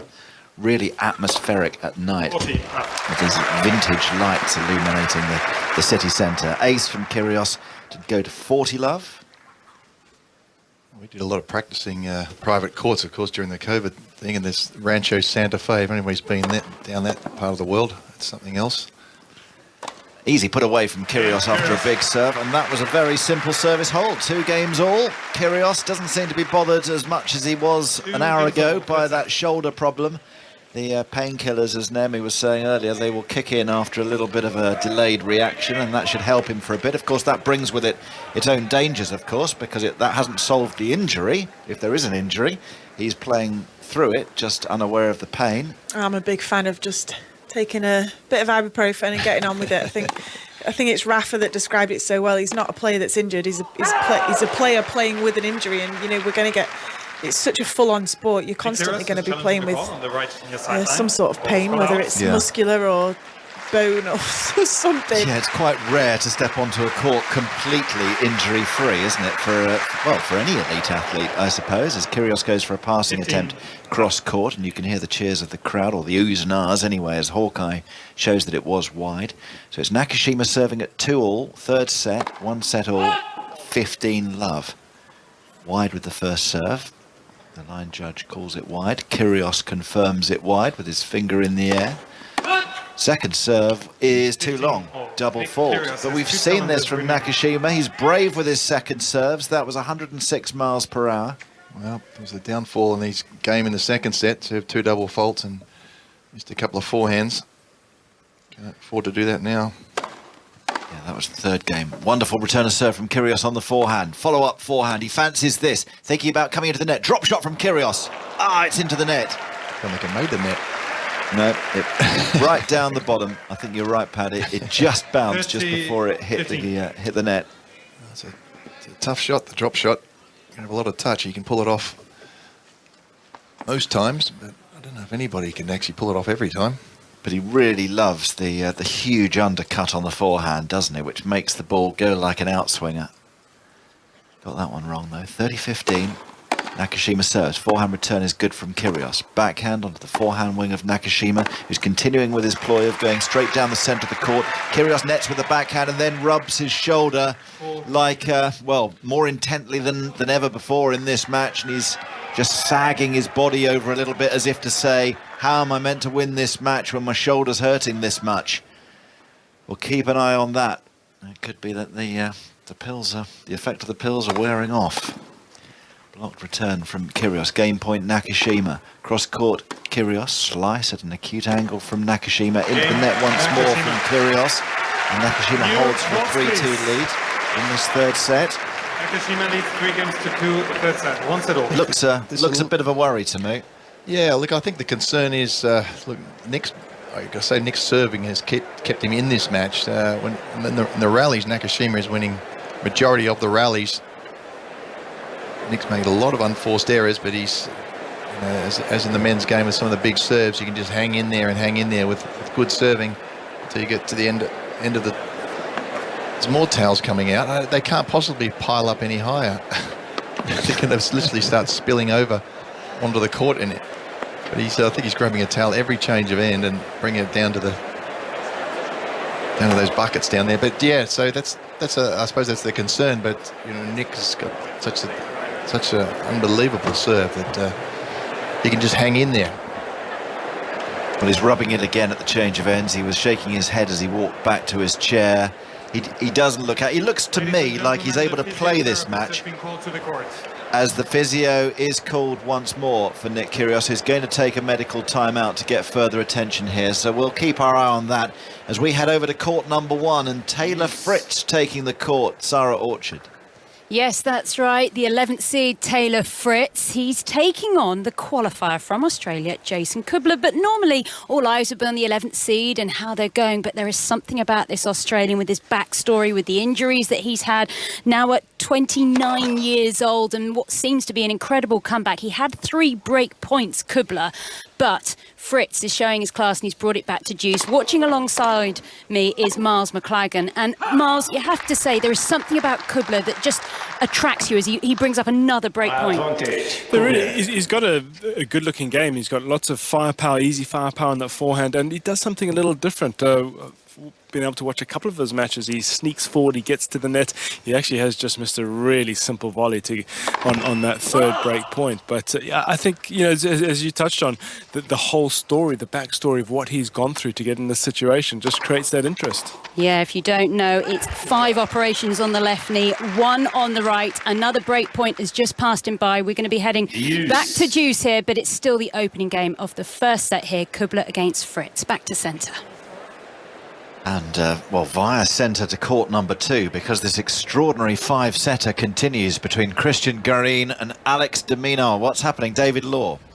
It is level up at 2 sets all, Jonathan. It's 4-3 de Minaur now in the 5th set. It remains on serve. Christian Garin of Chile had 40 love in this game. Now he's at 40-30. His opponent, Alex de Minaur, has just hit a great passing shot and is starting to fire it up again here. I mean, he led this match 2 sets to love, and I imagine he's had quite a battle on his hands mentally to accept that he's been pegged back to 2 sets all. But that's what he's done here. He's just hit a forehand winner cross court to get back to deuce. This could be the moment, that Alex de Minaur seals the break of serve that helps him to win this match. It would put him into a quarter-final of Wimbledon for the first time. Neither one of these players have ever reached a quarter-final at Wimbledon before. In fact, Garin's best ever performance at a Grand Slam is to get to this stage. He's done it a couple of times. But de Minaur has reached 1 quarter-final. That was the US Open. But he's returned long with that backhand. And the crowd have really got into supporting Christian Garin of Chile, who has moved to advantage. It's 2 sets all. It's 4-3 de Minaur. It's nearly 4 hours old, this match, and the winner will play the winner of your match over there between Nick Kyrgios and Brandon Nakashima.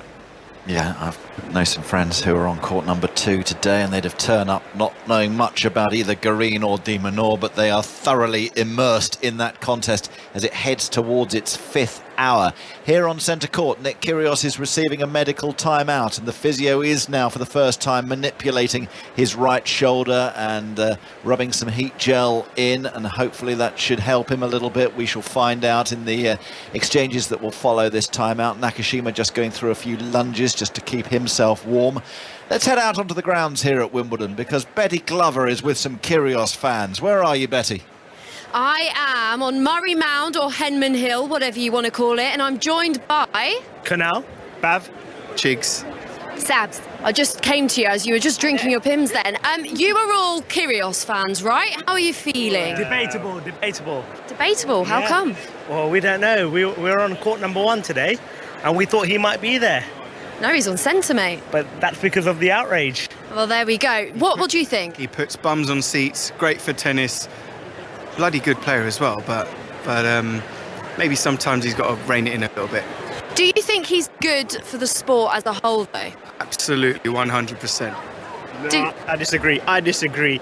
He puts his opponents off. His tennis should do the talking, not his mouth. The fact that we're talking about him right now, what does that say? Puts bums on seats. And what about engaging that younger audience as well? Because a lot of young kids that might not necessarily be that into tennis know who Nick Kyrgios is, right? Puts fire in their belly. Well, Tiger Woods didn't do it. Michael Jordan didn't do it. Roger Federer didn't do it. You don't need to do it. But then if you look at like snooker, for example, you've got Ronnie O'Sullivan, that's quite a fiery personality. You've got to have these people in sports. You've got to have these personalities. They'll get people involved who maybe didn't know much about tennis. Well, absolutely. And here on Murray Mound, a lot of people are talking about Nick Kyrgios. So there we go. He's doing something right? Murray Mound, Henman Hill, Kyrgios Cliff, maybe. Thank you, Betty. That was the Kyrgios debate, wasn't it? In a nutshell, in 3 minutes out there on the hill with Betty. Right, Kyrgios has had his medical timeout. He's serving now at 2-3, testing that shoulder, Gigi, at just after 3 o'clock. He is a divisive character, and that debate will rumble on. But as Jonathan just mentioned, it's just gone 3 o'clock. So let's get some news here on 5 Live with Stuart Clarkson.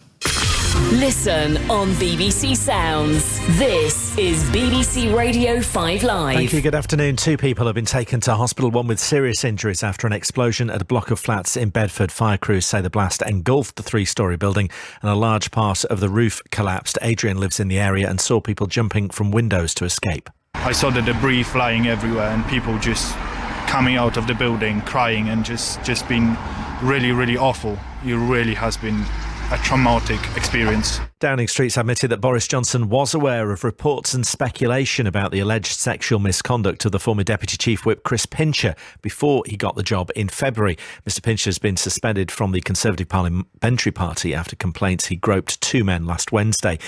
Since then, he's faced a series of historical claims which he denies. Number 10 said he hadn't been blocked from taking the job because the allegations were unsubstantiated. A man's appeared in court in Denmark charged with shooting dead 3 people at a shopping centre in Copenhagen yesterday. The 22-year-old will be held at a secure psychiatric facility. 12 people have been arrested during a protest on the M4 against the high cost of fuel. Gwent Police says the arrests were made because the drivers had travelled at less than 30 miles an hour for a prolonged period of time, breaching a legal notice. Other roads around Britain were also disrupted as convoys of vehicles took part in demonstrations. Tariq Akram's a driver with Merctrans, a transport company in Scunthorpe, who led a protest on the M180. In the last 3 months, the price of fuel has gone up 30p a litre. The last 6 months has gone up 60p a litre, which in hindsight this week we got a £24,000 fuel bill, where considering, let's say 6 months ago, our fuel bill was probably £18,000. We draw anywhere in between 12 to 16,000 litres of fuel a week. And EasyJet's chief operating officer has resigned after a series of flight cancellations and disruption at the airline in recent weeks. The firm says Peter Bellew was going to pursue other business opportunities now. EasyJet told the BBC it wouldn't be announcing any further cancellations this week, and the last affected customers would be told today. BBC Sounds. What makes you feel physically and mentally stronger? That is the question I ask guests on my podcast to discover their secrets to health and happiness. I see going to bed at the right time as an investment in tomorrow rather than a sacrifice for today. It's all about sharing stories and inspirational things that can help you live a stronger, healthier life. Playing music was enormously beneficial for my happiness. Sam Ryder, how did it feel going out on stage? It's not other people that are making you nervous. It's all coming from you, so you can switch it off and flip the narrative. I really hope you can join us. The Joe Wicks podcast, listen on BBC Sounds. Wimbledon 2022 with Gigi Salmon and Tony Livesey on BBC Radio 5 Live. Happy to have you with us on day 8 of the championships. It is no longer Manic Monday, but by the end of today, the quarter-final lineup in the singles main draws will be complete. We'll be back to centre court very shortly, but let's cross to court 1, where there's been, Sarah Orchard, a good start by the 11th seed. Yeah, that's right. Taylor Fritz, he's 2-love up in this first set. 15. He broke the Australian Jason Kubler, the qualifier here in the last service game. He just served an ace at 131 miles an hour, did Fritz. And as much as we've been talking so much about Kubler and the build-up to this, Fritz, he looks very comfortable, Miles McLagan. He really does. He's got a beautiful loose arm, the American, and just he heard that break by. They weren't just winners; they were such two sweetly struck backhands right to the baseline, and then the forehand pass, which Kubler just couldn't contain the pace, and that's why. Generally with the lower ranked players you need to take those chances early on. Kubler had those 4 break points he didn't, and you fear for him a little already. Yeah, you really do. And Fritz has just held on to his serve as well, so it is now the 11th seed who is 3-love up first set. Thank you very much to you both. Now with 4 hours on the match clock, David Law is watching the business end of the deciding set in court 2.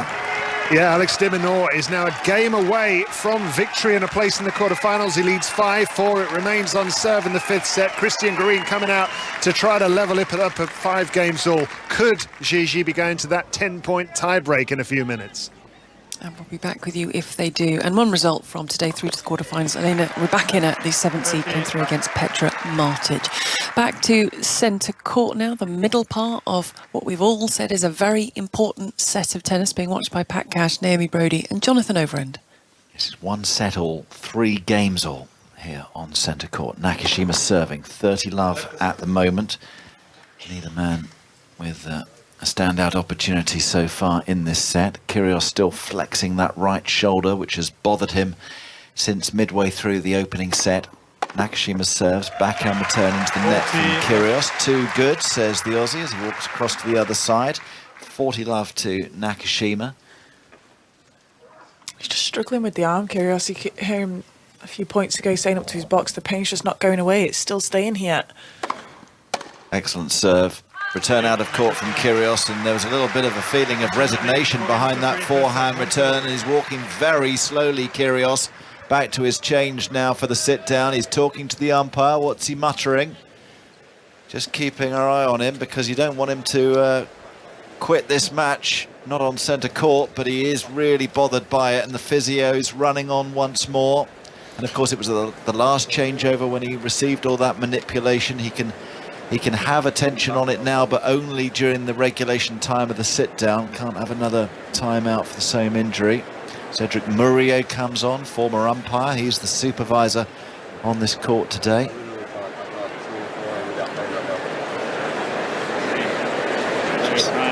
Just muttering a few things, Kyrgios, but keeping his voice down. So let's head off to see if de Minaur can close it out on court 2. David.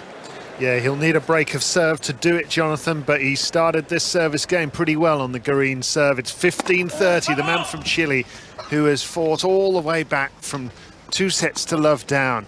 4 hours and 3 minutes. Not a seat really to be had, maybe just a couple people that have vacated, but everybody else enraptured here as Garin comes in with the backhand volley, but he's put it into the bottom of the net. This is match point de Minaur.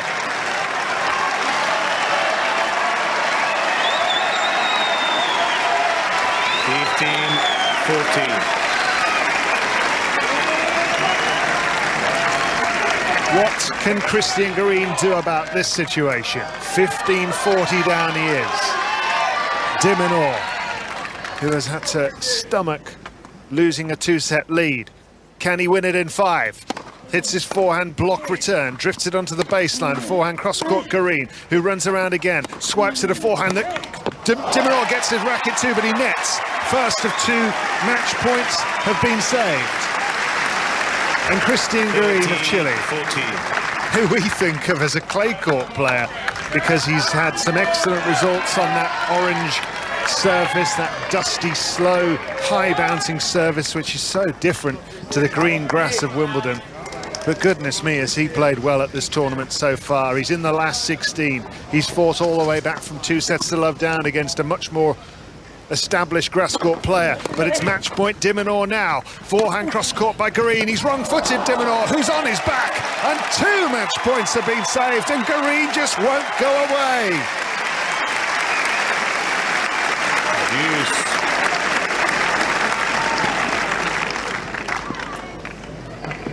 So Christian Garin has saved 2 match points. It's 2 sets all.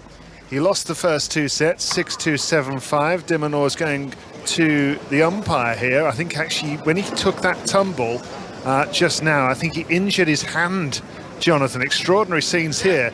He's actually gone to his chair and he needs to have his right hand looked at while it's 2 sets all, 4-5 down on Garin's serve. He's got a bleeding hand. Ladies and gentlemen, the physio has been called to the court. And the physio's coming to the court. Goodness me, Jonathan. There's quite a lot of blood there. It looks like it's his sort of ring or little finger on his right hand, and he'll have whacked that on the court and grazed it, and there is blood flowing, and he needs to get some attention to that before the match can resume. Wow, what drama.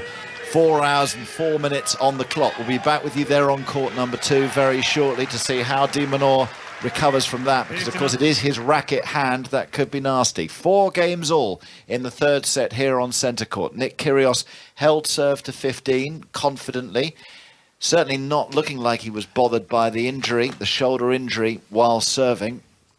And of course, on one hand, that's good news for him because it means there's nothing like a muscle tear or anything like that. There's no way he'd be able to serve at the sort of pace he's serving today if there was any suggestion of a muscle tear. But it is bothering him. Can he shut it out, though? Backhand down the centre from Nakashima. A loopy backhand from Kyrgios lands just inside the baseline. Flatter hit on the forehand from Nakashima, who now opens up with the off forehand, comes into the net behind it. Kyrgios passing attempt, and it's wide. And he hasn't had much luck, Kyrgios, with those passing attempts cross court today. They've missed into the doubles alley, including this one, pending a Hawkeye challenge. Yes, said Nakashima, when they get in the rallies, he's winning most of them. And it's his job to trying, certainly on his own service game, he's serving well, Nakashima, so he's getting the odd couple of free points, but then when he's in the rallies, he's also dominating. At the other side, when Nick's serving, it's hard to even get into a rally. 30 love. Nakashima Excellent serve. Deep return from Kyrgios. Sun coming out once more on centre court. Forehand with topspin from Nakashima once and then twice. Kyrgios chasing side to side at the far end. Battling hard, but netting with a backhand. And he's holding his arm once more. He's holding it further down his arm now rather than his shoulder, nearer the elbow.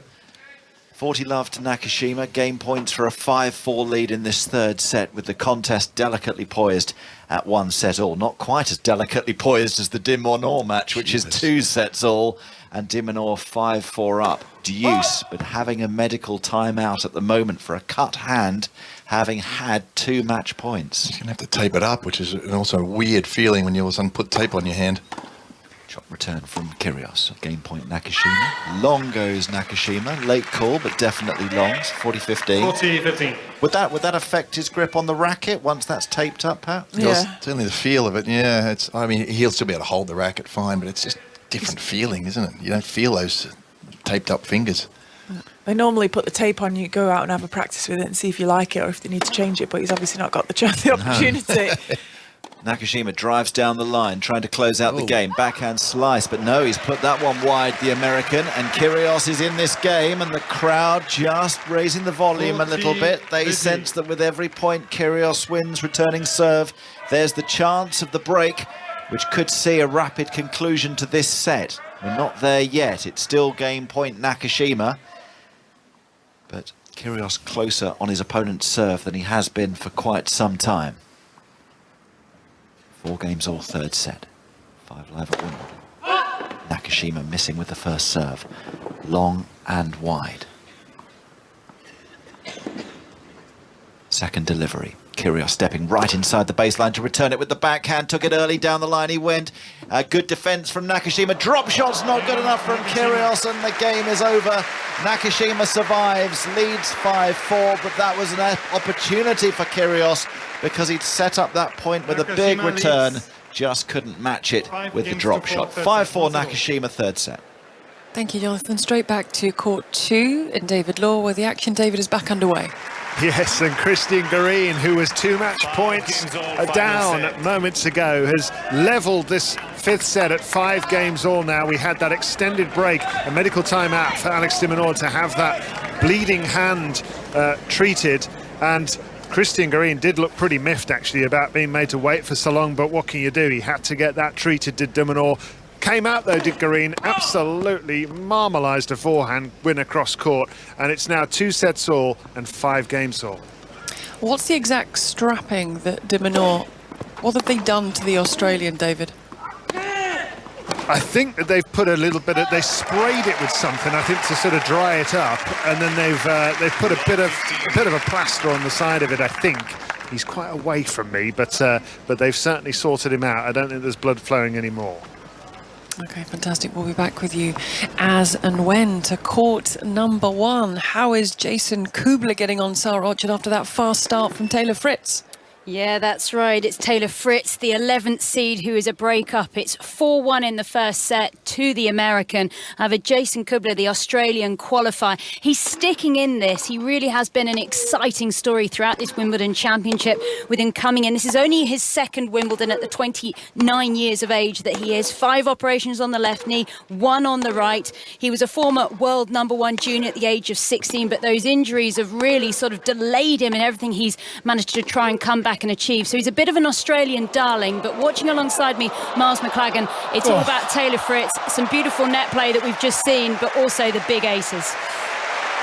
What a point that was. What a time to join. Incredible hitting. Kubler, who's right in front of our position, scampering side to side. He eventually turned the point around. He was invited forward off a drop shot by Taylor Fritz. He pushed it deep, and, well, the American, it wasn't just power. It was a beautiful, deft bit of touch as he flicked the backhand pass cross court right in front of Kubler. It's 4-1 to Taylor Fritz in this opening set. 30 all on the Kubler serve. Gigi.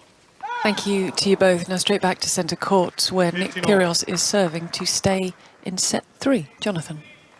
At 4-5, absolutely. 15 all, a point apiece in this game so far. Lots going on at the moment, isn't there? Been keeping our eye all over the place. Dimonor and Gary locked at 5 games all. Back there shortly. Backhand punt down the line from Kyrgios, and then a forehand winner from Nakashima. He didn't try to hit that too hard. He just angled it cross court. Kyrgios didn't see it coming, didn't want to chase it either. And it's 15-30, and Nakashima 2 points away potentially from winning this set and edging ahead in the match. A couple of big points to come for Kyrgios. Serves away from us, and it's a net cord. Wasn't a particularly fast serve either. He looks like he's chuckling to himself a little bit as well. Another shake of the head. Needs to get back in the zone. Serves down the centre. Block return into the net from Nakashima, who turns away in disgust that he couldn't get that return in. Got a good racket face on the ball, but into the net it dropped. Yeah, he's kicking himself because he got his racket on the ball. He got a good hit on it and just hit the top of the net and went back his side. 30-all. Kyrgios hits the sideline with a serve. It's good. The return is long. Very late call. In fact, Kyrgios waited for a call which for a second didn't come. Thankfully for him it did. He'd have been able to challenge to Hawkeye anyway. But here's game point Kyrgios. It's a good recovery from 15-30 in the game. Off the top of the net and long. 121, says Kyrgios. He's reading out his own service speeds out here. He's going to start doing his own commentary, which he does sometimes do. Off forehand from him, testing Nakashima. Then he goes down the line. Then it's a ball from the forecourt from Kyrgios, which he swipes away with a forehand, follows it up with an overhead, and that's all very efficient. Well played, Nick Kyrgios levels the third set at 5 games all here on centre court. And our friend the Aussie in the cricket shirt, green and gold, third row, on his feet, applauding his man. I mean, I talked about him like he's the only Aussie in town. That would not be the case. Chances are we've got a few hundred dotted around this centre court. He actually did a really athletic job of getting back to that overhead there, Nick. We know he plays a lot of basketball, and that was kind of... I forget the terminology. My doubles partner this week, Asian Mohammed, whose brother plays in the NBA, is going to be very annoyed at me for that. Jump shot. I think it's the jump shot when you're jumping backwards. Down the line goes Nakashima after his serve. 5 games all. He's staying back behind a forehand attack into the backhand corner. Kyrgios is slicing through a couple very effectively, and Nakashima nets, and those were good slices from Kyrgios, because the first of them, the ball stayed very low, but Kyrgios sensing an opportunity in this game. Love 15 on the Nakashima serve. I mean, I don't think there's all that many shots that you'd show to a junior of Nick's and say, you know, copy this, but in terms of staying loose, especially on the slices and the forehands, I mean, he's just so loosey-goosey, it's just extreme. Ace from Nakashima into the backhand corner of Kyrgios' service box. Yeah, he's just got the timing right on that loose stuff, isn't it? Yeah. Any looser and then would you lose control, but yeah. he's got it just about perfect. 15-all. Nakashima serves for the second ace in a row, and again it's the backhand corner, and it's so accurate. One of the reasons Nick is good at that sort of stuff is, as a junior, when I first saw him in Canberra, I was up there for a national training camp, and they said, check this kid out, who's just a local kid. Serve down the centre, forehand return from Kyrgios onto the baseline, backhand cross-court Kyrgios, a whippy forehand from Kyrgios, long foot to Nakashima, 30-all. And I saw him messing around with the kids, doing these drop shots and dinks, and you know, he'd put the ball in the net and he'd playing touch those service boxes, yeah. And he was doing this for about 40 minutes. And I said to the coach, "What's this?" He goes, "Oh, he never loses a point when we do this. Watch these kids; they can't keep with him." And he does this all the time. And I said, "Well, I hope he practices a bit." And he says, "Yeah, no, he's good. He was a chubby kid, but gee, his control was a joke." 30-all. We were impressed. We were sort of sitting there giggling, going, "Oh my goodness, look at that shot!" For this, yeah. You know, he was. I don't know, what's he got for us here on a second serve? 30-all. Kyrgios stepping in, backhand return. It's onto the baseline. Crucially, backhand drive from Kyrgios. Oh, he's messed it up. Down the line, wide and long, and that was a chance. And he's just prodding at the court surface. Kyrgios. That's a big chance. That one. Wow, mid-court, soft backhand. He had time on it as well, didn't he? He's making a lot of unforced errors. This match, Nick. I mean, as I said, his serve is pretty much keeping him in this at this stage. But he hasn't had many 30-all chances, has he, on the Nakashima serve? And that was there for him on a second serve. Forehand attack from Nakashima. That's excellent. Comes to the net behind it. The volley should be good enough. It is. And Nakashima moves ahead by 6 games to 5. in the third set. Are we heading towards a tie-break? There's going to be more pressure on Kyrgios in just a moment as he serves for a second time to stay in this third set, Gigi.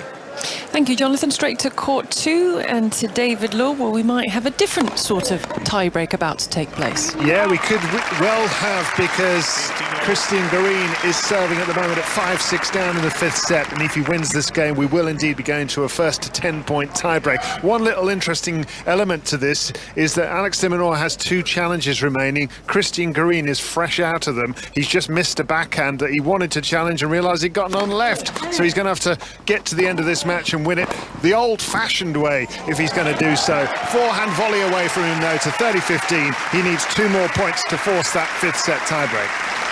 David, thank you very much. We'll be back to centre court shortly, but first let's get the latest from the cricket with Ellie Aldroyd at Edgbaston. England are going so well here. They're 104 without loss. They need another 274 runs to win against India. Alex Lee's 54 not out. His 50 off 44 balls. Zach Crawley is on 45, the 100 up in the 20th over. So they're going better than 5 and over at the moment. England making the impossible look possible. Ellie, thank you very much. Order of play for tomorrow, quarter-final day. Centre court 1:30, Novak Djokovic against Yannick Sinner. Marie Bushkova against Ons Jabeur.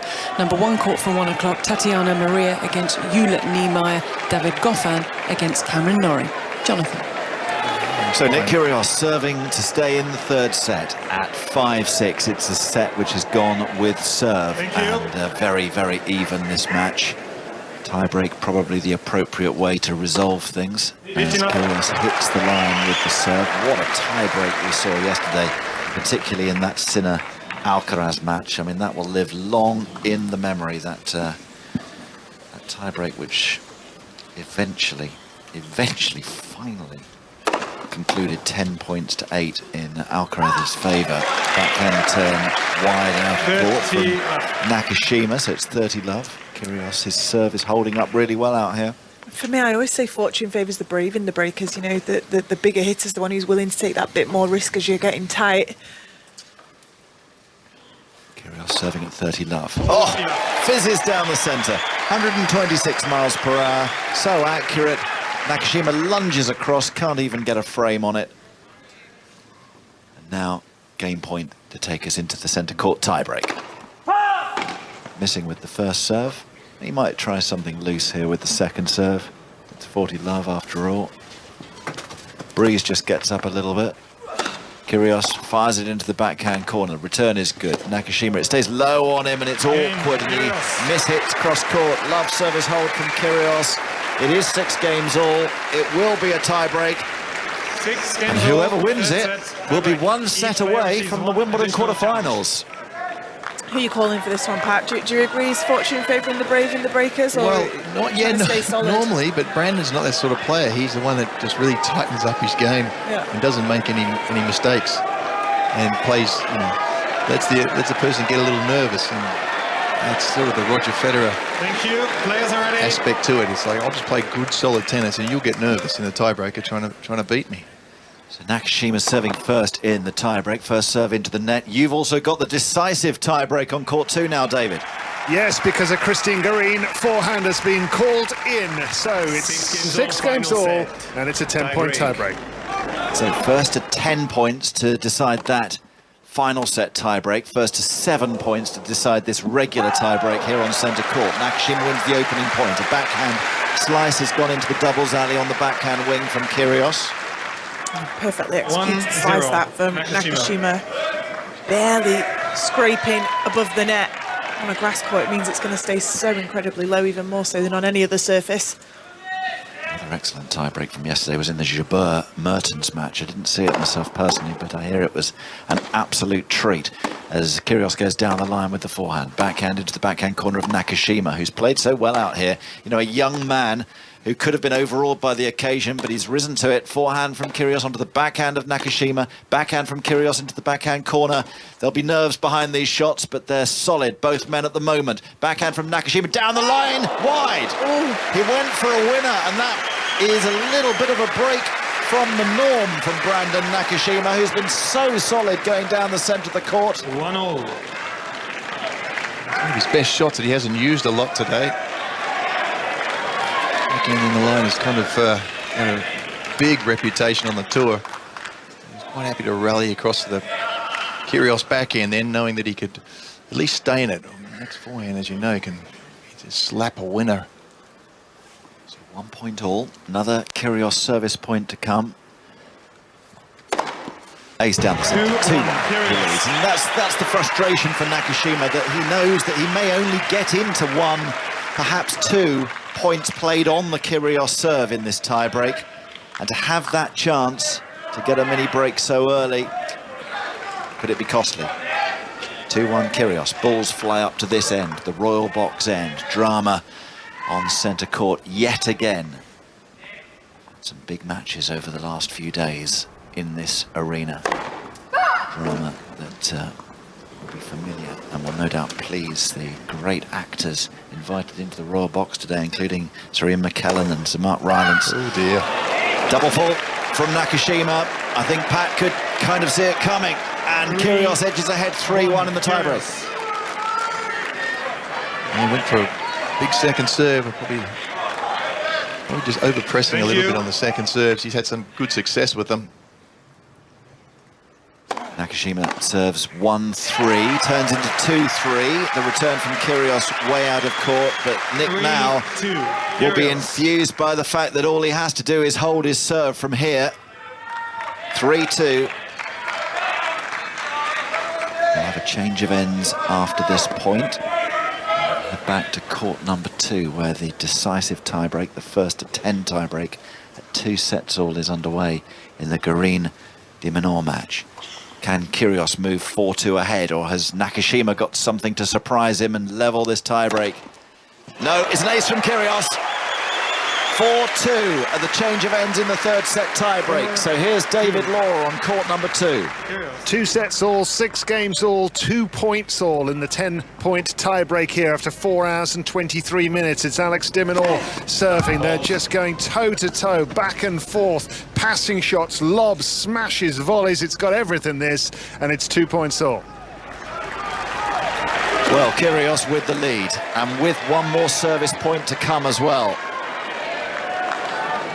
This is 25th ace. I mean, I'm rereading the stats over and over again, wondering if I've got that right, but I think I have. 25 aces, 1 double fault so far in this match for Nick Kyrgios. It just shows again that level of serving that he brings time and time again in matches. And you can extend that by looking at the unreturned number as well. 41, almost half of his serves have been unreturnable. Yeah. Keep that going. He's going to lead 2 sets to 1. But he has missed with the first serve here as he goes down the centre.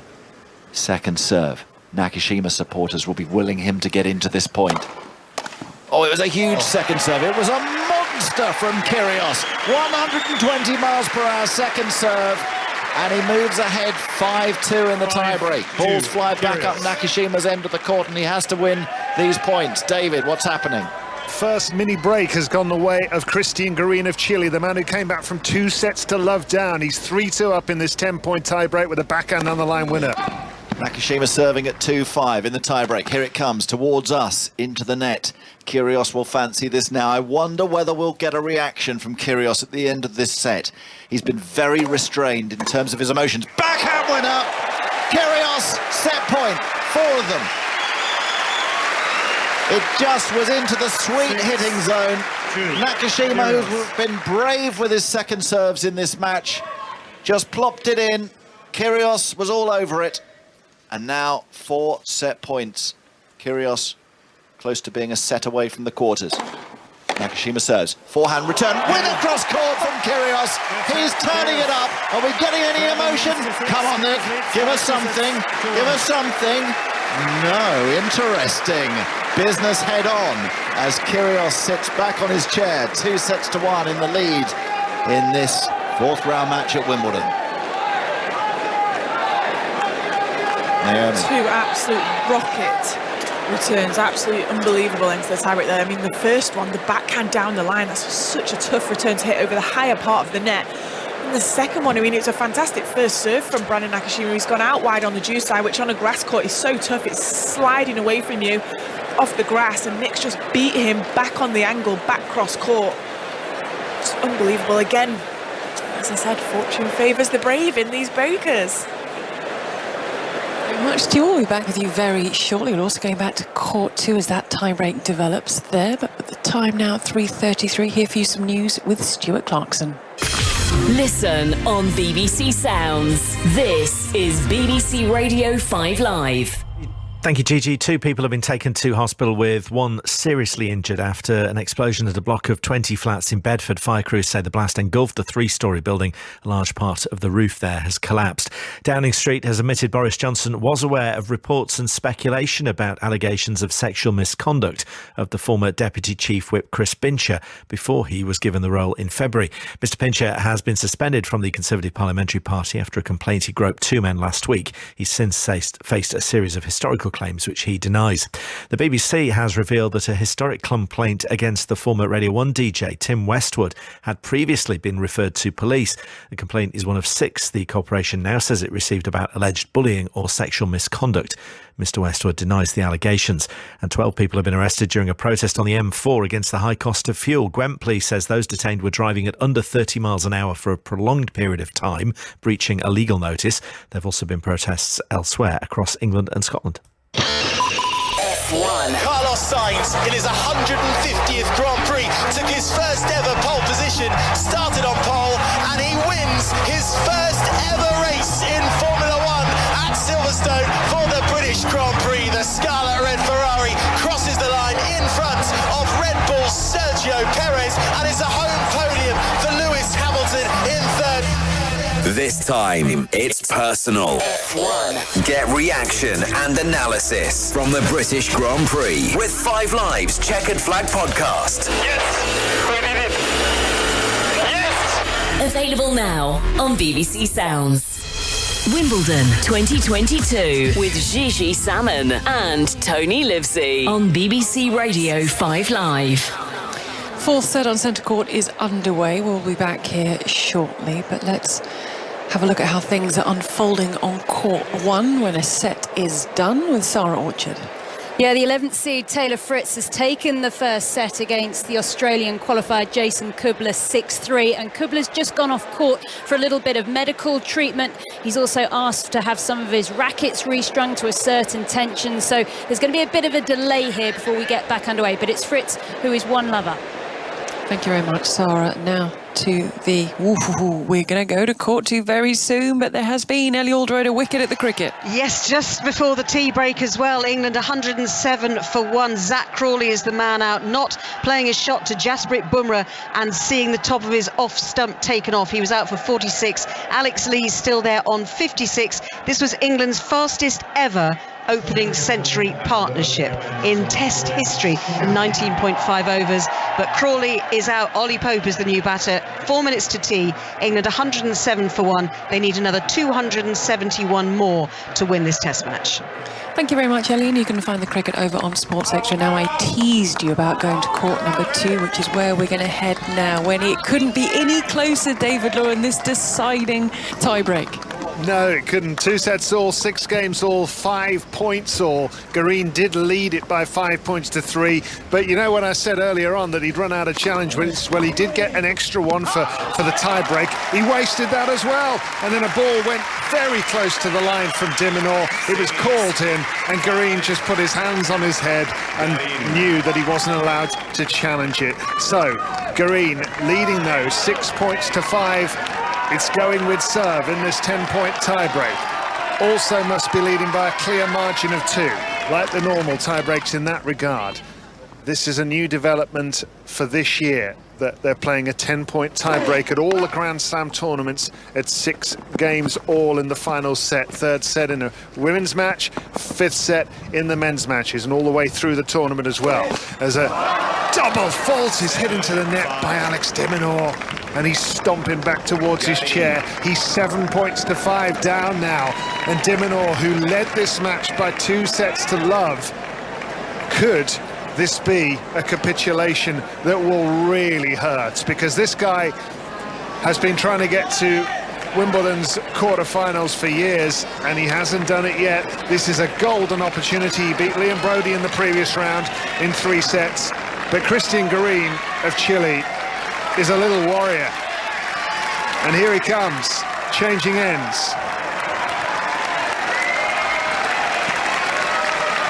Crowd giving both players everything they've got. I think it's pretty evenly split as to who they want to win, because Garin has been so courageous to come back in this match from 2 sets to love down. I think there's a lot of Aussies in the crowd as well who are pulling for Alex de Minaur, who's 5-7 down. What's he got left?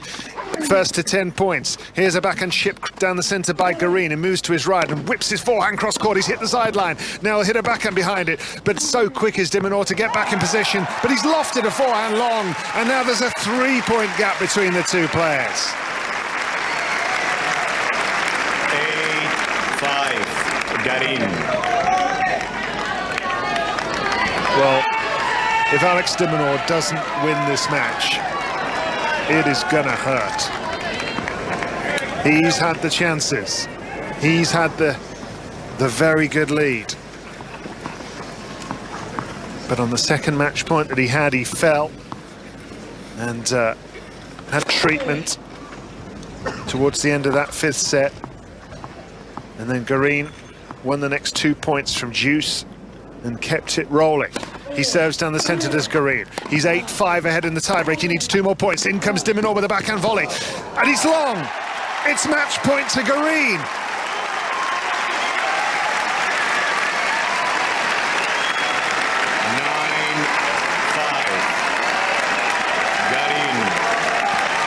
Well, I reckon there are a few thousand people inside court number 2 right now who probably arrived here not knowing an awful lot about Christian Garin. I think most of them will be his fans for life. He's got match point for a place in the quarterfinals of Wimbledon. Backhand cross court is missed. De Minaur saves the first of 4. 6.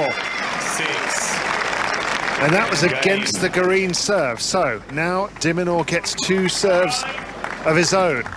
If he can win them both, he'd narrow the gap to 9-8, and suddenly Garin would need to keep his nerve with a 4th match point. That's obviously still a little way off here, but de Minaur will serve. 6-9 down in the tiebreak. Still match point to Garin, who hits his backhand cross court. He follows up with his big forehand cross court. De Minaur reaches it with a forehand cross court of his own. In comes Garin with the forehand, and long goes de Minaur, and de Minaur tries to crack his racket over his knee. He's so furious. 7-6, 6-4, 7-6. But Garin has come back from 2 sets to love down on court number 2, and he's won it in a 5th set 10-point tiebreak. He stands in the centre of court number 2, applauding all sides. And he has thousands of new fans here at Wimbledon who have been treated to 4 hours and 34 minutes of 5-set drama. Christian Garin is into the quarterfinals. Wow. And Christian Garin, of course, the winner of the match we're watching, which we will get back to shortly. But first for us, our first port of call is Edgbaston and the cricket with Ellie Aldroyd. It's tea, and England are 107 for 1, chasing 378 to win. And Alex Lees and Zach Crawley have absolutely gone for it in this pre-tea interval. Lees is not out, 56 at the break. Crawley out for 46, bowled by Bumrah just before the interval. Ollie Pope yet to get off the mark. The 100 up in 19.5 overs. That's the quickest in England's Test history. We've seen some unexpected things in this summer, but a century-opening partnership in quick time from Lees and Crawley was not one of them that we'd have expected today. Ellie, thank you very much. Back here at the Championships, and we can head out to court number 3, where Aaron Paul is keeping an eye on Jamie Murray and Bruno Suarez. Yeah, John Peers and Philip Polasek have taken the second set, 6-4 since you were last with us, Gigi. That from Jamie Murray and Bruno Suarez after a super tight second. The Australian-Slovakian duo really efficient with their service games, but this is a very balanced match. Murray and Suarez lead 3-2 in this third set. You do feel it could swing anyway. Peers and Polasek lead, though, 2 sets to love. Aaron, thank you very much. To court 1 and to Sarah Orchard. 3 break points at the start of this second set for the 11th seed Taylor Fritz. He took the first set 6-3 against the Australian qualifier Jason Kubler, who's just come back from a medical timeout. We don't know what kind of treatment he had, as Fritz just throws his body across the court to try and get to a backhand. Can't get there, but Miles McLagan, all of a sudden, Kubler just not looking as comfortable out there as he did. Yeah, I don't know how much that's to do with the injury and how much to do with the scoreline or the level of tennis that Taylor Fritz is playing, because it's not that the Americans playing amazing shots, it's just they're so clean and heavy, and they sometimes just push Kubler back off the ball. So he's got to really find some energy. He likes to mix things up. He's entertaining to watch, but he's not getting too many opportunities to get on the front foot and decide to play the sort of tennis that he wants to. Well, there's still 2 break points here for Taylor Fritz. He took that first set 6-3. It's 15-40 in the first game of the second set on the Kubler serve. Gigi. Sarah, thank you very much. On centre court in the second game of the fourth set, with Nick Kyrgios leading Brandon Nakashima by 2-1, but it's 30 on the Nakashima serve. The backhand off the return from Kyrgios. Kyrgios stretches to the slice. The ball is high. Nakashima watches it. Doesn't need to do anything about it because it's into the tram lines and it's game point. And Pat Cash only had one eye on the match with Garin and de Minaur towards the end, but that for de Minaur is going to hurt, leading as he did by 2-0. It's really, yeah. You know, if you look at that draw, of course, and you tend to as a player and a coach, and you say, wow, Garin to get into the quarterfinal of Wimbledon, the inexperienced grass court player, but gee, he played some great tennis, and yeah, it's absolutely going to hurt. And I feel that the winner, of course, of these 2 matches, which is called Garin, we know it's Garin. Yes. They're going to be, whoever wins this match is going to be pretty happy to see that. But also, you've got to take a player as the form that they are in, and he is in very, very good form. Deuce, double fault from Brandon Nakashima, keeps the second game of the fourth set alive. We've played for 2 hours and 7 minutes. It's 3:45 in the afternoon on Monday. The forehand is slapped back into the net off the return of serve. And Naomi Brody, how do you feel Kyrgios is looking physically right now? It's tough to say. He's definitely been struggling with his shoulder out there right from the start of the match, but he's just so quiet on court today. You know, as we were saying, come onto court and expect a big circus surrounding him, but I don't know whether it's because of his respect for his opponent today, whether he just knew that he wasn't going to get the same reaction from Nakashima as he got from Tsitsipas. We know he turns it on as part of a tactic, but he's really quiet and really businesslike. Actually, he's just getting on with it. Whether that's because he's got this injury and he's just focusing on the injury, sometimes again just calms you down for the rest of the game. We saw that against Filip Krajinovic, 2-3-1. He came through against Krajinovic, and we used the words business-like in that performance. There is that side to Nick Kyrgios. We don't see it all the time, but we've seen it now for 1.5 matches. Paul Jubb, there was a lot going on in that 5-setter in the first round against the Brit, and then we all know what happened against Tsitsipas. Deuce here, forehand flipped into the corner from Nakashima. Got a little fist pump from the American as he moves to game point. He's in the same half as Nadal. Yeah. And he, I think, always turns it on for Rafa as well. Yeah. Well, the bigger plays he does, doesn't he? He gets up for those matches. But I think he turns the circus on a bit for Rafa as well, because he knows he doesn't like it. Forehand whipped cross court from Nakashima. Great stretch on the volley. Stuck his racket out. Fist pump. His boxer now on their feet. There we go. The Nakashima boxer up. And he's held serve for a game apiece. Tomorrow we've got Novak Djokovic getting the nod for centre court. And Cameron Norrie will play in court 1. But we spoke to Cameron Norrie's coach earlier, Facu Lagonis, and we were talking to him about that, and he said, we don't mind. Court 1's up. We're not bothered. So it's only about 2,500-3,000 people less, isn't it? There's not much difference. Yeah, he said court 1's fine. We're just going about our business, sort of getting the job done. He beat Tommy Paul out there, so we'll be happy to go back out there. And I think it's tough, isn't it? Because although Cam is a Brit, I mean, are you chucking Rafael Nadal off centre court? And it's a great match. I mean, Sinner and Novak Djokovic, off centre court. Inside the baseline, the forehand is flipped cross court from Kyrgios. Kyrgios scampers to the short ball, hooks it down the line, then plays the backhand volley, then sort of stops and pulls down the undershorts under the shorts, and he shakes his head and he trudges towards the ball at the back. His hat's actually turning green. Kyrgios at the front of it. I was looking, thinking, how's he been allowed to wear a green hat? But it's Where's just the green coming from? I'm not sure. Is it hair dye? Is hair dye like an extremely dark green that it looks black? I don't know. I'm not sure where That's else a whole it different would be. He had that running His down hair his face, dye. didn't he? During Yeah. the I've seen Australian that Open, before, his dye in his hair was running down his forehead. That's definitely what's happening to the hat then. It's the front of the hat. I mean, he's got the cap on backwards, so it's technically the back of the hat, but the part that's touching his forehead and the front of his hair is started to go a bit of a shade of green, and the rest of it's still kind of pearly white. So, because I was wondering, how's he been allowed to wear a green hat at Wimbledon? But he hasn't. It's just dirty. Didn't bring a spare out onto He's court. got a little logo. It's a green logo. Maybe he washed it and it just maybe. did what I do and put it in hot water instead of cold water all the time, and it's bled through.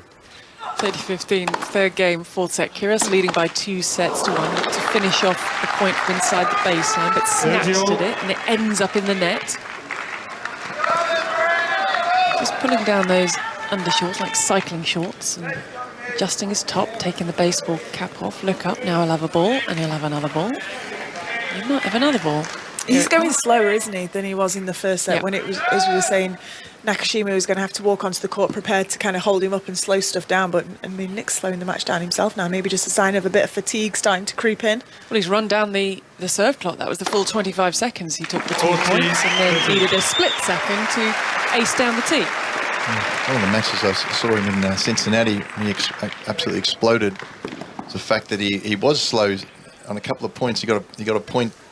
He got a warning for being too slow, and he's like, "I'm the fastest player ever to serve, and you've given me a warning." And the guy who points at the clock, he said, "You're too slow on this occasion, so I had to give you a warning." And that, of course, exploded. He has hit over 100 aces in 4 matches. Nick Kyrgios. Both of them just sort of walk wearily back to the chair. They haven't been out here for that long. 2 hours and 11 minutes. 3:50, but it's Kyrgios on serve 2-1, leads by 2-1. The tennis continues elsewhere. Let's check in with Miles McLagan and Sarah Orchard on court 1.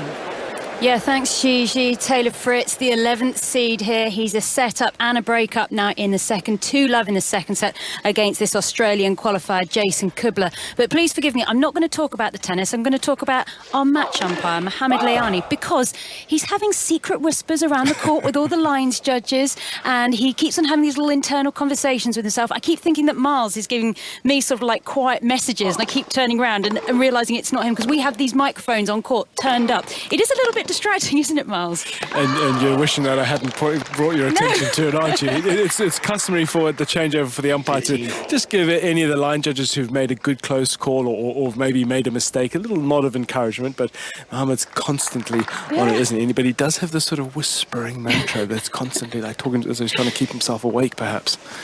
He does try and sort of G up the lines judges as they go here. But there we go. Back to the tennis. Taylor Fritz then. He took the first set 6-3. He's 2-love up in the second against the Australian Jason Kubler. Gigi. Thank you, Sarah Miles. He is chatty, isn't it, Mohamed Layani? He does like to natter. I think people don't always realise with these chair umpires as well, as in the same way that the players come through from the Futures and Challengers circuit, a lot of the line judges and chair umpires do as well. So you actually kind of get to know them. I mean, obviously not on a personal level in terms of going out for dinner or whatever. I think if you know them personally, or obviously for Anki Othman, her brother wouldn't be allowed to do her match. You have to kind of state which players you feel you're too personally involved with. But otherwise, you tend to get to know them, and they tend to get to know you. And I think they also know, how different players react on court, who's maybe likely to be a more difficult player to keep under control, and who's just going to get on with it. I wonder how many of the chair umpires, when the matches are coming out and they see themselves against Kyrgios, there'll be those that love it, those that think, Depends if you like the spotlight, doesn't it? Because you're going to be on camera a lot if you're the chair umpire on a Nick Kyrgios match. Well, not this one. Not today. Today, no.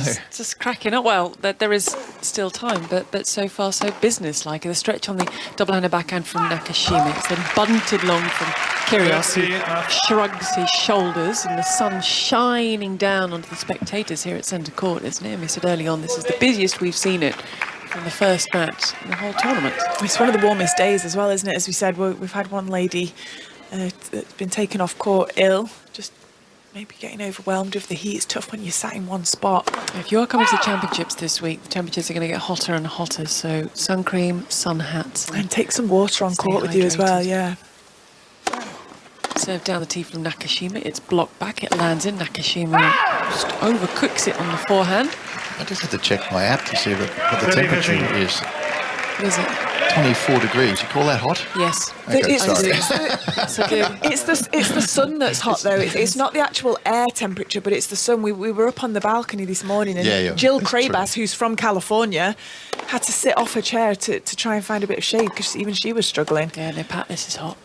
In comes Nakashima, the forehand into the corner, slap cross court, the stretch from Nakashima again at the net, sticks the racket out, holds firm, wins the point. He's a great athlete, isn't he?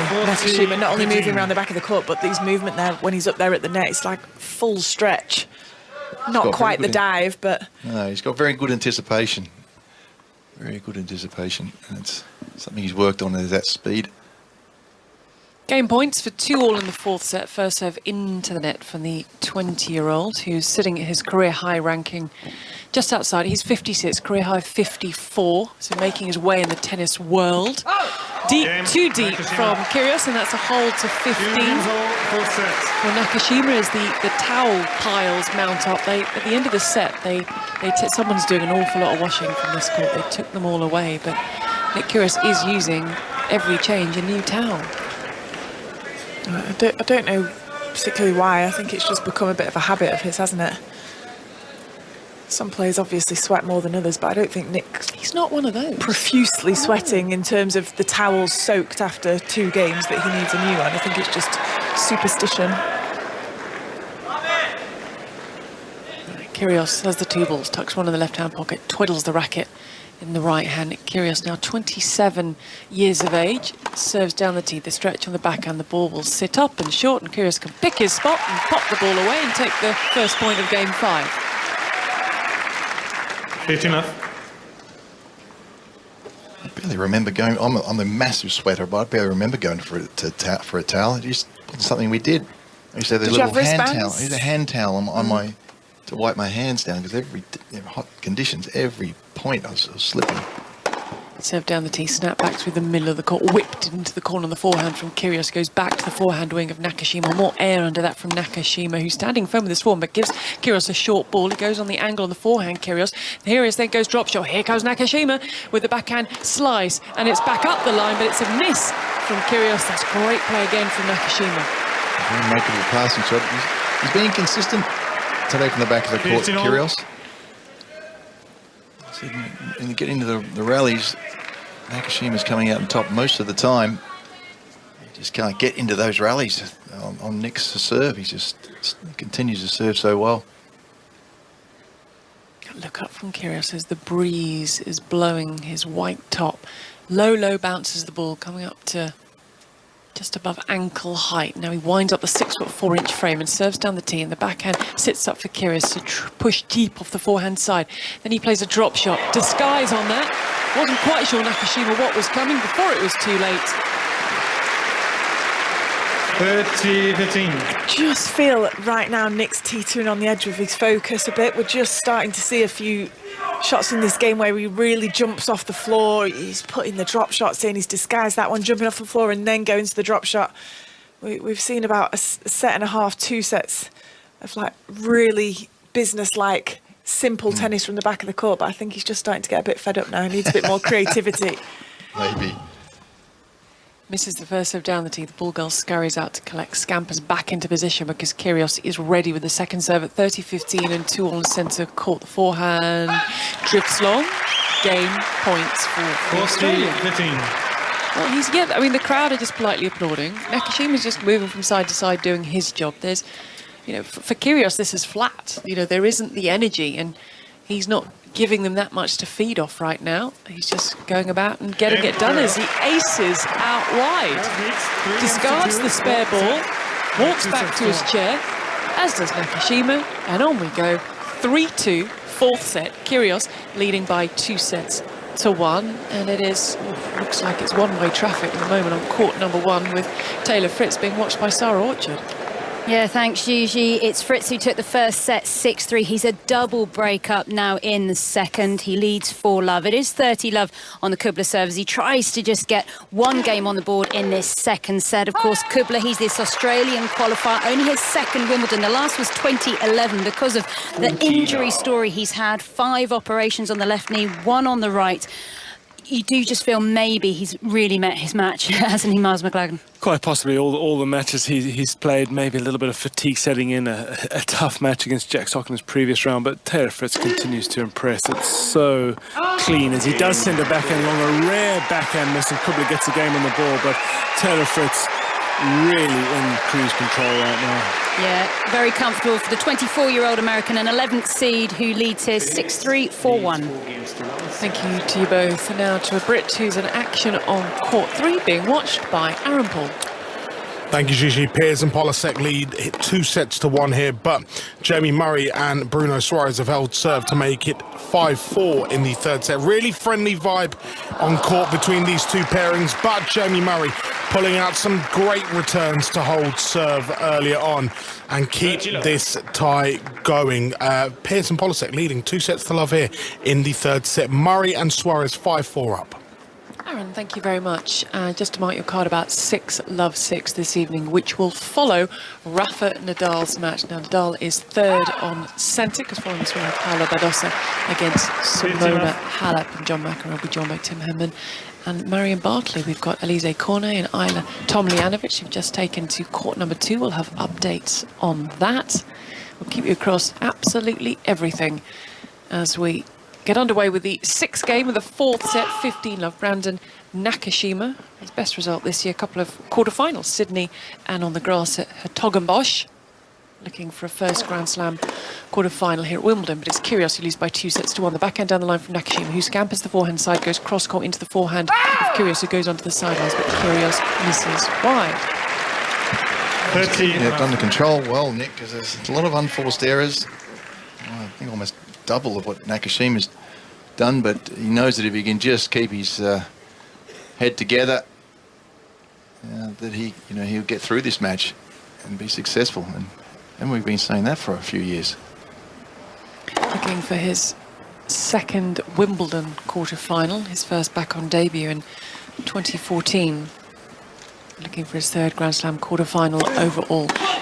Double faults for Nakashima. He's only got the one challenge remaining as well in this set, Nick Kyrgios. So after that close call, he looked up to the chair umpire. The chair umpire said, yep, was definitely out. Nick deciding not to use up his final challenge just yet, keep that one in his pocket. Kyrgios has the rule box behind him, our commentary box and the player box behind him as Nakashima serves out wide. The backhand is bunted back in. Kyrgios runs around and goes inside in and misses. Sister in the front row of the 40-15. Costin, his girlfriend, his dad. He said it's not as busy as boxes have been. Fiancé? I'm not sure if that's official. Somebody said that, I don't know. There's lots of pictures that he posts with rings, little ring emojis, but I don't think it's official. Maybe he's just giving her a present. Apparently, I'm hearing that on an Instagram Q&A, he said he's going to propose soon. So there we go. Sorry for that surprise. They've been together. It doesn't say when, so soon. They've been together since December 2021. Game point for Nakashima. Maybe if he wins Wimbledon. I know, just trying to do the math. We're in 2022, aren't we? So they've been together for 6 months, 7 months. Well done, you two. It took both of you, but we got there. I wasn't sure what year it was. Okay, so these two are going to keep working out the maths. It is 3 games all in the 4th set. Kyrgios does lead by 2-1, and we're heading back to Ellie Aldroyd at the cricket. First ball after tea, and England have lost their second wicket. Ollie Pope out for a duck, caught behind just a little feather to Rishabh Pant off the bowling of Jasprit Bumrah. The change of ball has brought what India wanted, and the Indian fans here are absolutely going mad. 107 for 2. England still need another 271 to win. Ellie, thank you very much. And TMS can be found right now on Sports Extra. The forehand into the net from Kyrgios are in the 7th game of the 4th set, and it's love 15 on the Kyrgios. Love 15. So they got together via Instagram. She has a business account, something to do with sort of interior design, and he liked a picture of her and he sent her a message, and the rest is very modern relationship. Yeah. What is it you say? Sliding in the DMs. I can't say that. I sound too old when I say that. I just can't say that. 15-all.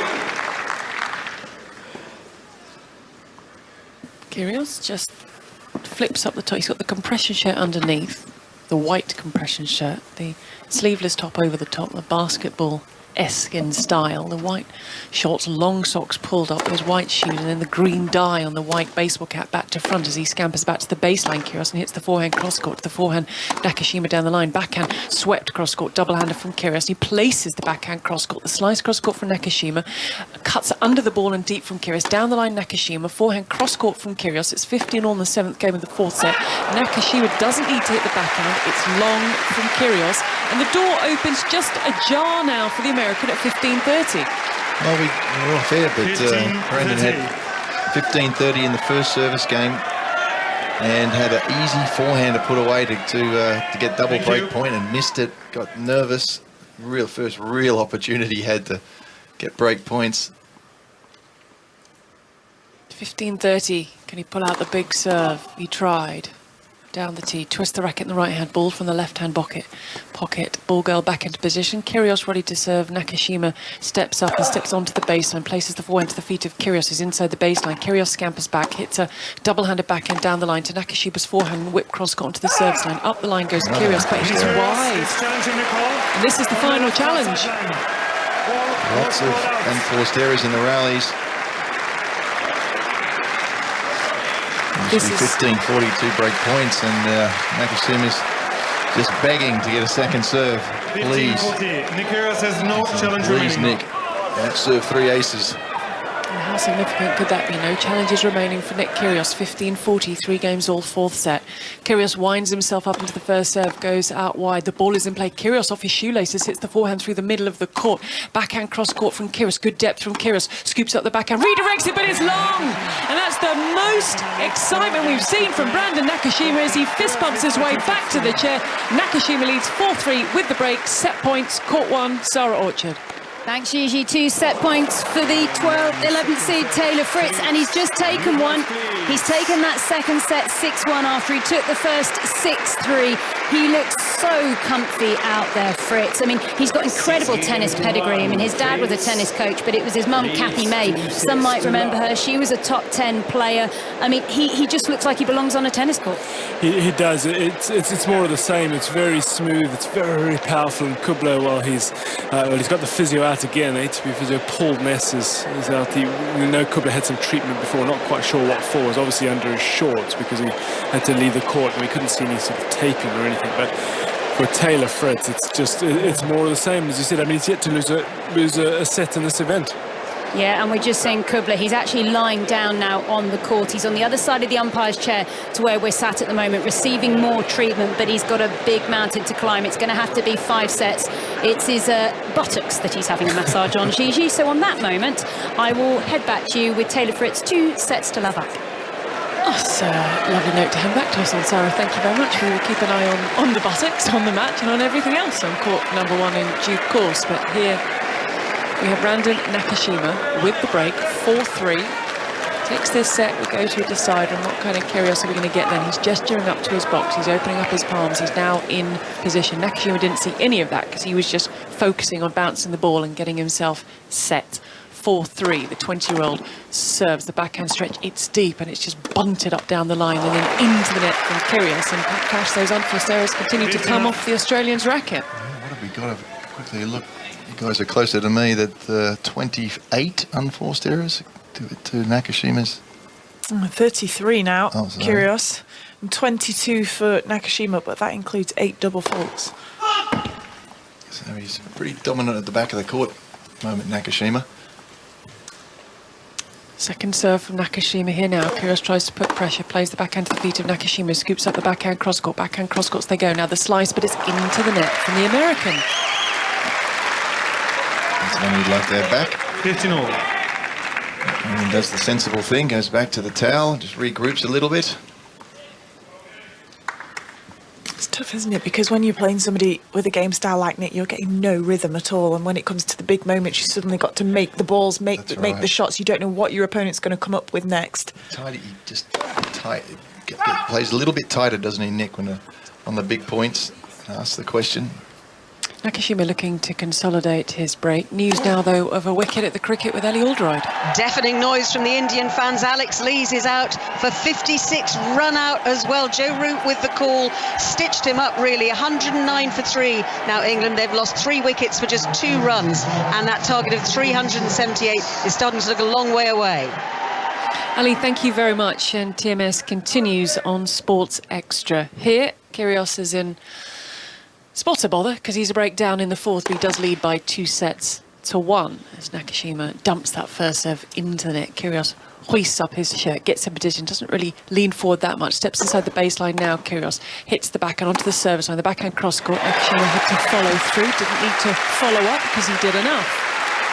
Great body serve, he's been using it well throughout the day. That time second serve, he's hit a couple of second serve hard towards the corners and missed them.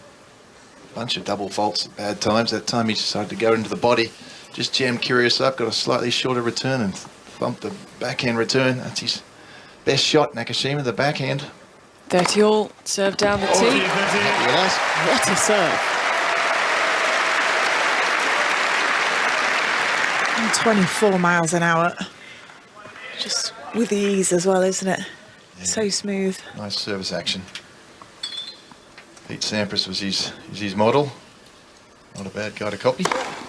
Serve down the tee, snap back through the middle, the backhand through the middle of the court, and Kyrgios into the corner with the forehand, whips it, and he whips the forehand, but he lofts that one up, and the backhand cross-court and deep from Nakashima with a point for 5-3, but he nets, and it's juice. He definitely tightens up, Nick, doesn't he, as and when he needs to. Again, there's always method in the madness. We've not had madness today, but again, just goes really tight from the back of the court as and when he needs to. Feels like he can, win this championship. I mean, it's the weakest Wimbledon we've seen since I can remember. Opportunity for everybody. Juice, serve down the tee, that should do the job. It does do the job. There's a little come on there for Nakashima, and it's a game point for 5-3. Nakashima.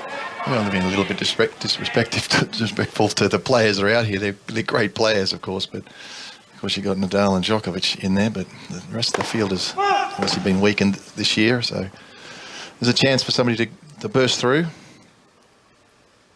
A point for the consolidation and a 5-3 lead for the 20-year-old from America, making his second Wimbledon appearance, his debut on centre court, plays the forehand low over the net, the forehand scooped up from Kyrgios, and it is long, and that is the point, and that is the game for Brandon Nakashima, who is a game away, Tony, from taking us to a 5th and final set here on centre court. Thank you very much, Gigi. Let's mark a significant moment now here at Wimbledon. It's the final time, after a match anyway, we'll say hello to British doubles ace Ken Skupski. Ken, hello. Welcome to the coverage here at Wimbledon. Thanks for having me. So I make it. You'll tell me if I'm wrong. You made your debut at Wimbledon 2008. So you've had a good run here, Ken. How does it feel that it's coming to an end? Yeah, it's disappointing. Obviously, we didn't get to go to the next round today. We didn't play necessarily that great. It was a tough match. The German guys have been playing really well. Yeah, it was obviously a bit of a strange end because you obviously feel like that's it. But overall, pretty proud of how things have gone over the years, and yeah, can't stress enough how thankful I am for Wimbledon to give me the opportunity to play here once more. I'm just going to jump in here. I'm very sorry, Ken, but we've got triple set point for Brandon Nakashima to take us to 5th set. It's an underarm serve. The slice off the backhand side from Nakashima. Up the line goes Kyrgios. It's good. The call comes from the chair. The first set point is saved. I think he could have had a complaint there, Nakashima, because he definitely wasn't in position ready to return. Deep forehand, short ball, Nakashima in with the slice. That drifts. No. Brandon. Just settle himself, doesn't it? Short ball slice is barely over the net. He's pushed it long. Get too many chances like this. Got a second serve though now. Second serve goes down the tee, the forehand from Nakashima through the middle of the forehand. It was loose, it was long, it was wild, and it was uncaring from Nick Kyrgios. And what it means is we're going the distance. We're going to a fifth and final set. No emotion from either player, but it's Brandon Nakashima at the age of 20 who takes the fourth set, Tony, against Nick Kyrgios by 6-3. And very shortly, we will have a one-set shootout to decide who goes through to the Wimbledon quarterfinals. Good stuff. Thank you, Gigi, for now. Ken, sorry about that. We're back in the room. Talk to us about your career then, Ken, because, it may be one of those, once the disappointment of losing here is over, that you settle back over the coming weeks and months and start to analyse just what you've achieved. What's your go-to moment? Is it the Mexican Open with your brother Neil? Yeah, obviously sharing the court with my brother, that's obviously very special. I think obviously the longevity of being able to play for so long. I managed to play 14 times here. This is the pinnacle of tennis for me. Playing Commonwealth Games, there wasn't many times, I think, over the years where tennis was involved, and managed to get a couple of medals, winning with Neil, and, generally just playing at the highest level. I've enjoyed every moment of it. I will miss it, but Neil's obviously doing well this year, and hopefully I can stay on the tour and travel a little bit with him to help him progress in the future. Well, that leads nicely into my next question. I was going to ask what's next for you. Are you the kind of person who'll go and take quite a while off and relax and do something else altogether? But I think you've answered that question. I'm going to take the summer off. I've got 3 young boys who would desperately have daddy home again, so and a wife, and so I'll spend plenty of the summer with them, and then probably get back with Neil in the fall. And I've got a doubles academy set up at home, which I would like to obviously get off the ground, and obviously it's something that I'm very excited about, and we can see how it progresses into the future. Yeah, I mean, we're talking about you as though you're 70. You're only 39. You've got many good years ahead. What about broadcasting, Ken? I would love to do it. I've never really got into it because I've obviously had focus on playing, but it's something that I would be very interested in the future. So if there's anybody out there... Hopefully the bosses are listening. I'm not sure who else, but hopefully the bosses are listening. You never know. If you just had to look back at your Wimbledon career particularly and look at one moment, is there a go-to moment there that will keep you warm in your later years? Growing up, I always loved watching tennis on TV as a kid, and to get to play on centre court in the mixed doubles with Jocelyn Ray was special, and also to making to the quarterfinals with Neil. I felt like we had a good chance of going far that year. We'd obviously fell short to Kubot and Mello, who went on to win the tournament, but we were playing great tennis. So that was a great moment, and obviously a special moment to obviously finish with Johnny, who's obviously been under a bit of pressure this week to deal with the situation. So obviously compliments to him as well for dealing with it so well. I mentioned, do you fancy... Oh, sorry, Pat. Go on, you go. Sorry, no, it's just because I know, Ken, you do a great job with getting with a charity, getting your kids into playing tennis. Can you tell us a little bit about that? Yeah, we work with a company called We Do Tennis. They run sort of 90 clubs across the north of the UK. So that's something that I've obviously feel passionate about, getting more people playing the game. I come from Liverpool. It's not very common that players get to play at Wimbledon coming from Liverpool, and I feel like there's loads of great talent out there, and we can hopefully look for the next generation of player. And obviously I love doubles, and it's something that I feel like we can potentially get more players doing in the future. Good stuff, Ken. Pleasure to talk to you, really is. And whatever comes next, I hope you enjoy it as much as you've done your career so far. Good to talk to you. Thank you very much. Thank you. There we are. That is Ken Skupski beaten today in the men's doubles alongside Johnny O'Mara. That's his final match here at Wimbledon. Right, we're back here for this final set shootout very, very shortly between Nakashima and Kyrgios. Let's just head off for the travel news. Here's Orna Merchant. This is BBC Radio 5 Live. Listen live on digital, online, smart speaker or the BBC Sounds app. Thanks, Tony. So the M6 in Cumbria on the southbound side at junction 37 for Kendal. There's an overturned vehicle. It's in one of the lanes. And the M61 slow southbound down to the M60. It's from Farnworth at junction 4. Emergency repairs are underway. So one lane closed at junction 1 joining the M60. And the M6 in the West Midlands, junction 6 at Spaghetti Junction. There was a breakdown. So one of the lanes was closed. It's still looking slow but all lanes have reopened. Slow in Devon, the A38, the expressway, the westbound side at the Splutford split, and that's heading towards the Racecourse junction. A breakdown in one of the lanes, but it's causing queues. And the M6 in Coventry at junction 2 near the M69, a lorry's broken down. They've closed one of the lanes towards Nuneaton at junction 3. Warner Merchant, 5 Live Travel. Wimbledon 2022 with Gigi Salmon and Tony Livesey on BBC Radio 5 Live. Yes, well, here on Centre Court, Gigi's joined me in my little box, but the big action is next door in the larger box. Jonathan Overend's watching the final set showdown, as Gigi put it then, between Nakashima and Kyrgios, Jonathan. Yeah, and it's not looking good for Kyrgios. He's lost the opening game of this deciding set on the Nakashima serve, and it's now Love 30 on the Kyrgios serve as spectators start to call out from the stands. No reaction from Kyrgios. This is a vital phase because, he's hit the line with an ace. So it's 15-30 because, of course, he led 3-2 in that fourth set. So he's actually now lost 5 games in a row. 2 on his own serve, 4 at the end of that fourth set and 1 at the start of the fifth set. But a second ace should make him feel that bit better. If he can just snap the sequence, Pat, and hold here, well, who knows what's possible. Yeah, I've said this the whole match, really. It's his serve that's been keeping him in this. He hasn't been winning way too many unforced errors. Nakashima's done a great job. The serve is good from Kyrgios, but the return is strong from Nakashima. Nakashima, a backhand cross-court was brilliant. The volley was excellent too from Kyrgios. Great athleticism from both players.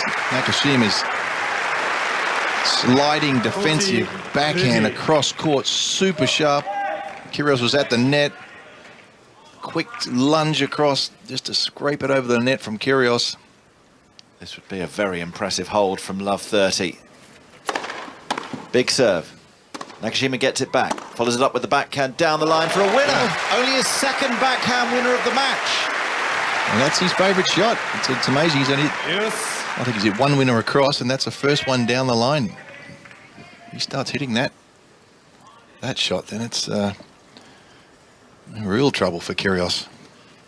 Well, good quality now in this second game of the deciding set. 2 sets all. Nakashima against Kyrgios, the second 5-setter of the day in the men's singles. Forehand block return from Nakashima right onto the baseline. Chance now. Mid-court forehand, follows it up into the net. Backhand volley. Kyrgios is there though, mid-court, down the line for a winner.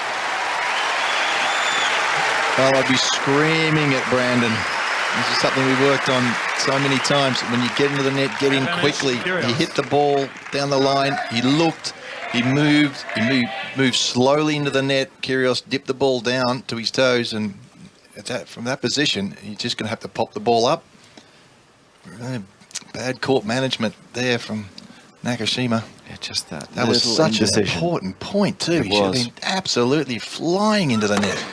And the chance is gone. Unreturnable serve. And there we go. Fine margins, but it's costly in the game. And it's 1 game all. 2 sets all. 1 game all. Final set. Just gets on with it, Nakashima, doesn't he? Quiet, goes back to his towel, as you keep saying, Pat. Just to restart mentally. That's Kyrgios' first game since the 5th game of the 4th set, which was a long, long time ago. Will that revive him? 2 hours and 42 minutes on the match clock. It's been speedy stuff, certainly when you compare it with Garin de Minaur, the other 5-setter. Here's a simple put away at the net for Nakashima. Kyrgios put up a lob, but nowhere near high enough. That Garin de Minaur match was 4 hours and 34 minutes. Garin saving 2 match points. 15 love. Nakashima, just 20 years of age, serving away from us. Forehand return. It was whipped at pace from Kyrgios. Not as fast as that one, though. Cross-court on the forehand. Then he follows it up with a backhand onto the backhand of Nakashima. Another backhand from Kyrgios. 1 leg almost on the floor. Then a more acute angle from Kyrgios. Chance for the mid-court forehand now. Coming into the net behind it. Oh, ridiculous from Kyrgios. He tries a through-the-legs volley when he had the point practically won. And it goes into the net. Nearly hurt himself then. Oh my goodness. Well, that was very dangerous. The passing shot was a little too high to try that, Nick. I think he actually probably caught his shorts on the way through. Either way, well, let's say shorts. He'd have felt the breeze. Nakashima serves, it's a fault. Well, I mean, look, it raises a smile and it was fun, but also crazy because he had that point and it was potentially 15-all, but now it's 30-love Nakashima. Forehand down the centre from Kyrgios. Backhand from Kyrgios onto the backhand of Nakashima is long. 30-15. He's making some unforced errors at the moment. The tension of the whole situation. Maybe not so much physically tired, though 2 hours 44 is considerable for most people. A lot of short points. Not a lot of tennis involved in that 2:44. Shoulders more than anything taking the main brunt of the match. Second serve from Nakashima. Follows it up with the backhand into the backhand corner of Kyrgios, who whips it cross court down the line and on the line from Nakashima. 2 backhand on the line winners in recent times. That's his bread and butter. And he's happy with that, though it's challenge from Kyrgios. I think he'll lose a challenge on that. There's another one.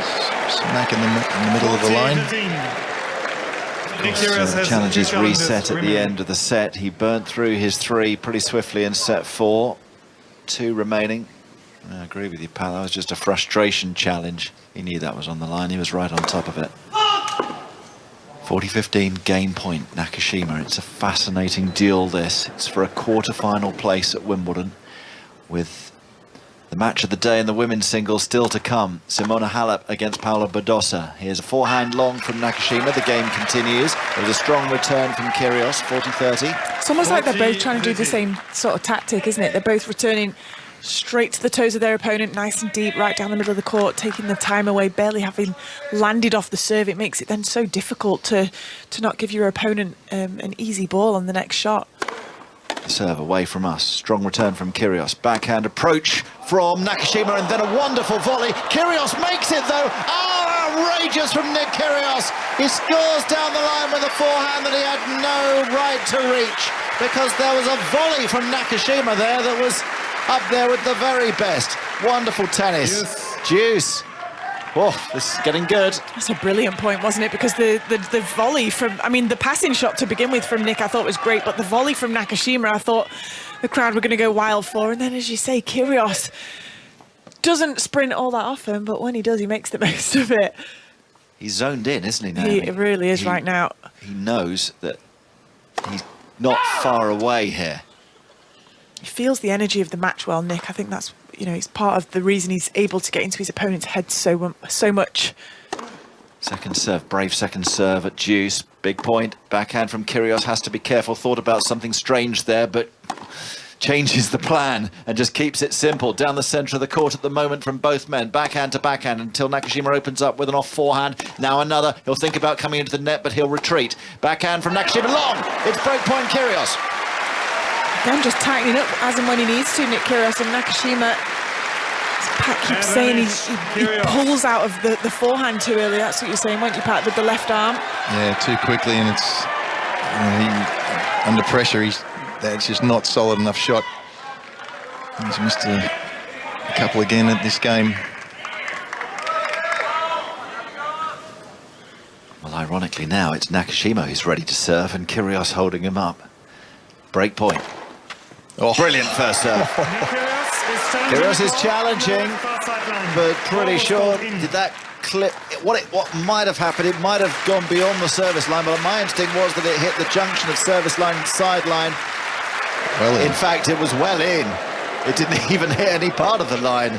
So that's 2 challenges burned from Kyrgios, who for the first time now gets involved in an exchange with umpire Nico Hellworth, who's been waiting for 2 3/4 hours for the first time. I told you honestly that I didn't see it. But how are you not seeing that though? Because I'm not seeing it. You should say play. Yeah. And just not argue with him. Just say play. Nick's saying he's upset because he looked at the chair umpire and said, was the ball in or out? The chair umpire said, I didn't see. Nick's saying, if it was that far in, why have you told me that you didn't see it? Yeah, but it's really not the umpire's job to advise the player. It's supposed to be split-second decision if you want to challenge. Is that going to turn the mood, though? We'll watch it closely. Backhand return. What a drive that is from Kyrgios. He's going to have another break point in the game. Took it on the rise, on the front foot. driving it almost through the covers. It's tough, isn't it? Because he's gone 96 miles an hour on his second serve there. It's not slow, but it's slower than what we're seeing from Nakashima throughout the rest of the match. But maybe he's just trying to counteract that double fault tally that's been slowly rising. Yeah, he's been missing second serves, big second serves on important occasions. So it goes in the body, and Nick's starting to be aware of that. Advantage Kyrgios. First serve made. Block return Kyrgios. He's into the point. Forehand on the stretch. Mid-court forehand. Nakashima who nets, going for an audacious forehand slice. And spectators are in the lower bowl here rise to their feet because Nick Kyrgios now leads this deciding set with a break of serve. 2-1. If he can hold on throughout now, he is in the quarterfinals of Wimbledon for the first time since his debut year when he made it at the age of 19 in 2014, 9 years ago. Wow, great story brewing on centre. And what's happening on court one, Sarah Orchard? We're still not sure if there's a story brewing here at the moment because Taylor Fritz, the 11th seed, is still in cruise control here. He's 2 sets to love up against this Australian qualifier, Jason Kubler, who's been struggling a little bit. He's had a medical timeout. We're keeping a very close eye on the buttocks because that is where he's been having the treatment. Watching alongside me, Miles McClagan. We're seeing a few sparks now from Kubler, just now. Been given a little lifeline. That was a slightly sloppy last service game from Taylor Fritz. 4 unforced errors when he's been so tight. He's barely put a foot wrong, and it's just perhaps just put a little bit of pep in the step of Jason Kubler. He's served and volleyed the first point. We haven't seen that for some time, and be sure we'll keep a close eye on his gluteus.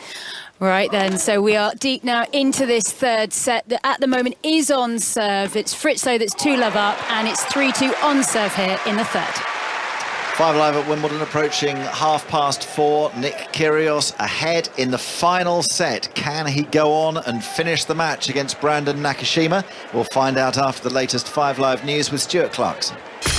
Listen on BBC Sounds. This is BBC Radio 5 Live. 3 people have been injured, one seriously, after an explosion at a block of flats in Bedford. Fire crews say the blast engulfed the 3-storey building and that a large part of the roof collapsed. The ambulance service says one person was airlifted to hospital with leg injuries. 2 others, one of them a firefighter, are being treated for smoke inhalation.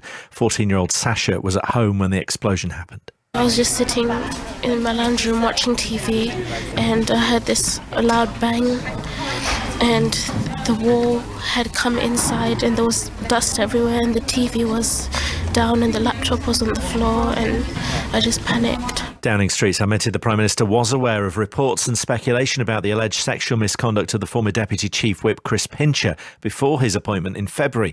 The MP for Tamworth was suspended from the Conservative Parliamentary Party after being accused of groping 2 men last week. Mr Pincher has since faced fresh historical claims, which he denies.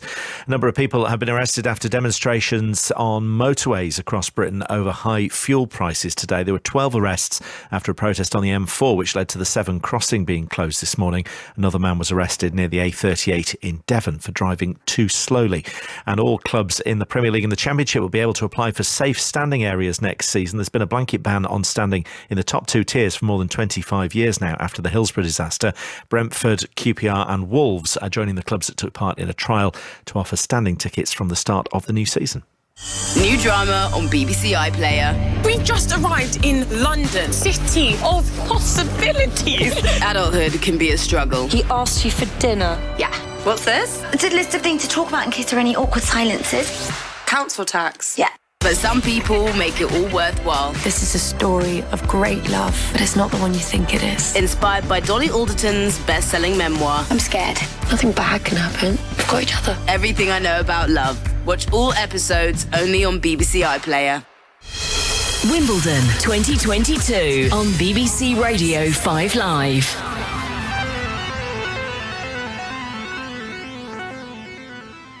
So Nick Kyrgios 2-1 up with a break of serve in the deciding set here on centre court. 5 live at Wimbledon. An ace closes out the game, and there's daylight on the scoreboard in Kyrgios' favour, and you have to give him a huge amount of credit. Having lost 5 games in a row, he's now won the last 3. Pat Cash and Naomi Brodie alongside me and here in the centre court commentary box, and this is exactly the scenario that we were saying was possible, Naomi, before the match. And I know Tony was saying he'd be disappointed if Kyrgios didn't kick off today, but you can't help but admire the way he's focused in on this match and just wants to make the quarterfinals, and he's 3 games away from doing it. Yeah, he's been extremely businesslike, hasn't he? He's just tightened up at the exact moments he needs to. Just feels the energy of the game so well. Backhand passing attempt from Kyrgios, low volley from Nakashima, the quality still high here, and then a forehand from Kyrgios, which forces an error on the volley from the young American, who might be tiring a little bit, going by the way he just lent into that volley. Love 15. Yeah, very good passing shot from Kyrgios. Flat as flat could be. No spin, just cross and just... It was like with a chopper grip, wasn't it? Like yeah, a slice and grip. he hit it hard too. I think Rod Laver or somebody would be happy with that one. Backhand slice from Nakashima, then a forehand into the net from Kyrgios, who's doing what he needs to do here at Wimbledon 2020. He felt the way things were going in the Tsitsipas match, that having lost the first set, that he needed to cause a few ructions in order to get under the skin of Tsitsipas. That's because he knew Stefanos can also be volatile. And it was a strategy that some people didn't like, but ultimately it was a strategy that worked. And we talk about journeys in tennis, journeys to make it as a professional. Well, he's just on a different journey to try to win this title. I mean, that's what we're on here. Some people may not like it, but he's just doing things a different way. Backhand cross-court from Kyrgios, 15-all point, leading by a break 3-1 final set. Backhand slice from him. It turns into a drop shot. In comes Nakashima, who tries to go around the net post. Doesn't really work. It's good play from Kyrgios. 15-30. Again, no emotion. He's in front of us here. We keep our eye on him. He's very, very focused, dialed into this. He's now winning the rallies. Nakashima had been winning them basically for the first 4 sets when they get into the rallies, and now Kyrgios is winning these rallies. So he's got the service break. He's got a little bit of room to play with, but he's just tightening the screws a little bit on Nakashima, saying, okay, if you're good enough, buddy, you have to beat me. Forehand from Nakashima, who needs to avoid going break point down here. Oh, he is going break point down. Backhand into the net. I do think he's tiring Nakashima, and Kyrgios has him here. This is the big chance. 15-40, the chance to establish a double break of serve.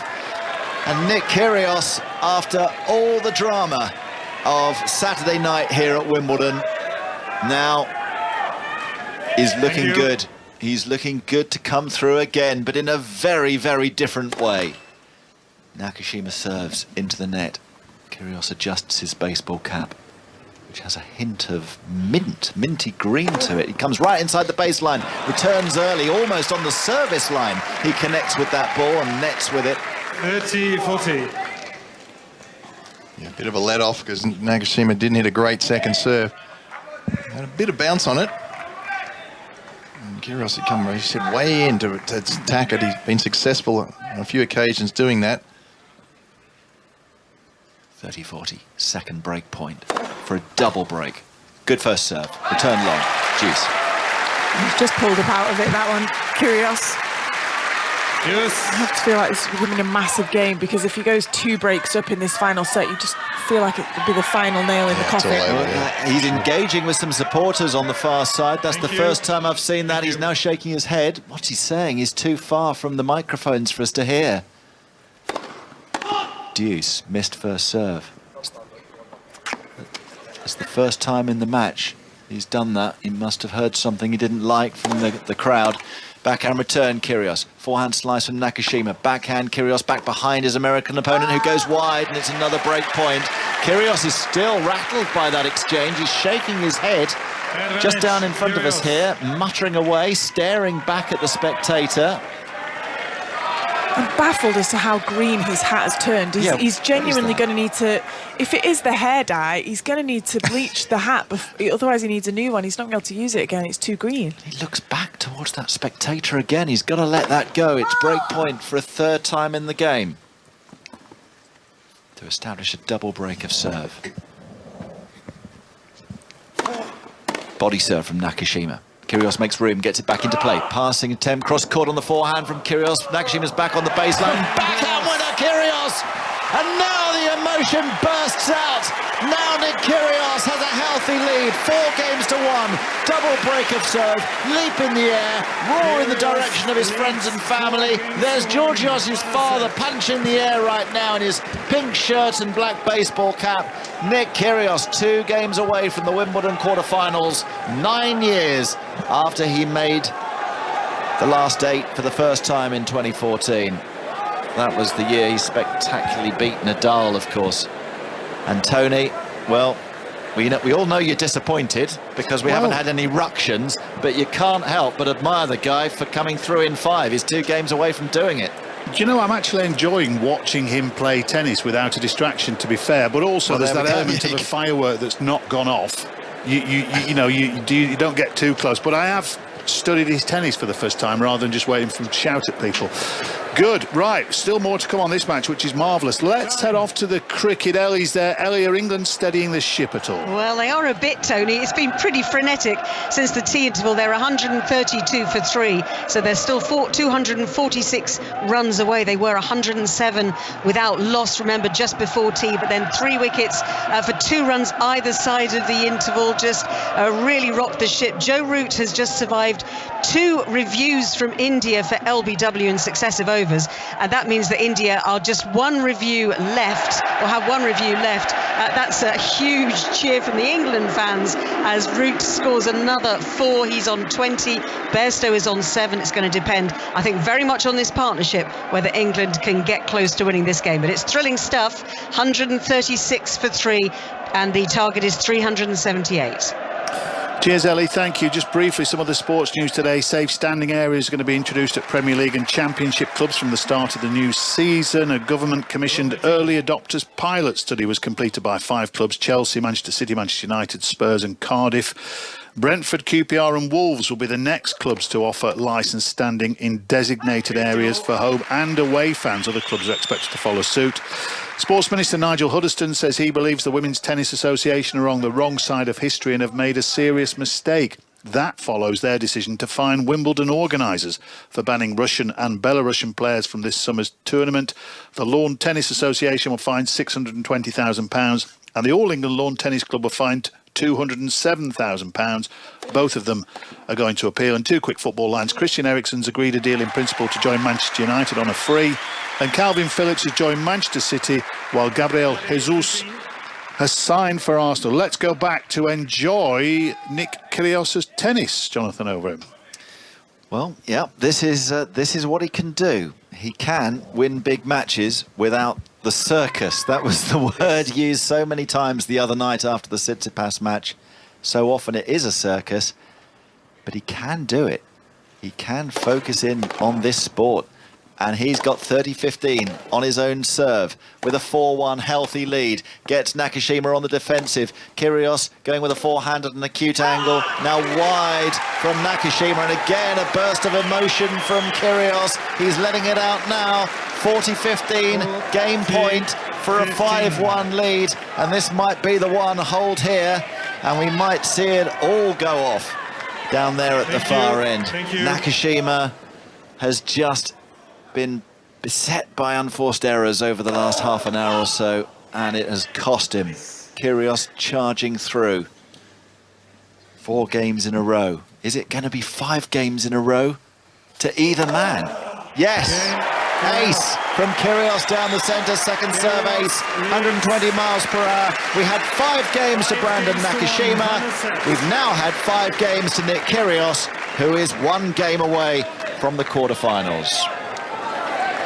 He's certainly tightened up his mistakes, hasn't he, from the 4th set, where, to be honest, at the end of the 4th set, he just pretty much threw that. Yeah, he definitely threw the 4th, didn't he? The last 2, 3, 4 points. Yeah, and a bit of the game before as well, but he's regrouped. So Nakashima serving to stay in the match. Good first serve and a mid-court forehand. I don't think Kyrgios will be too bothered here, because I'm sure he'll quite enjoy the feeling of serving out a 4th round match on centre court at Wimbledon, and he'll probably try to do it at 100 miles an hour. He'll probably try to beat 45 seconds, which I think was the number Andy Roddick served out the US Open in, 45 seconds. that year when he won 3. Forehand onto the line from Kyrgios. What a brilliant shot that is.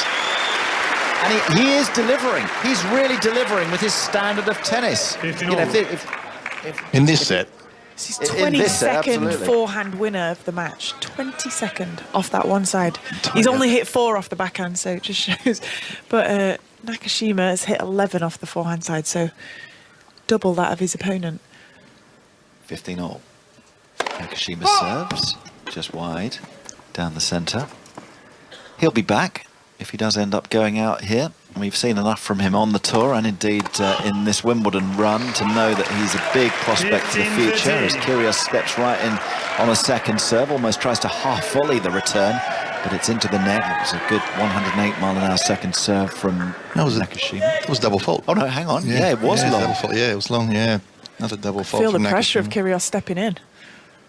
Right, so it was a brave serve, but he missed it. So it's 15-30. Backhand slice, cross court from Nakashima, down the line and wide from Kyrgios, 30-all.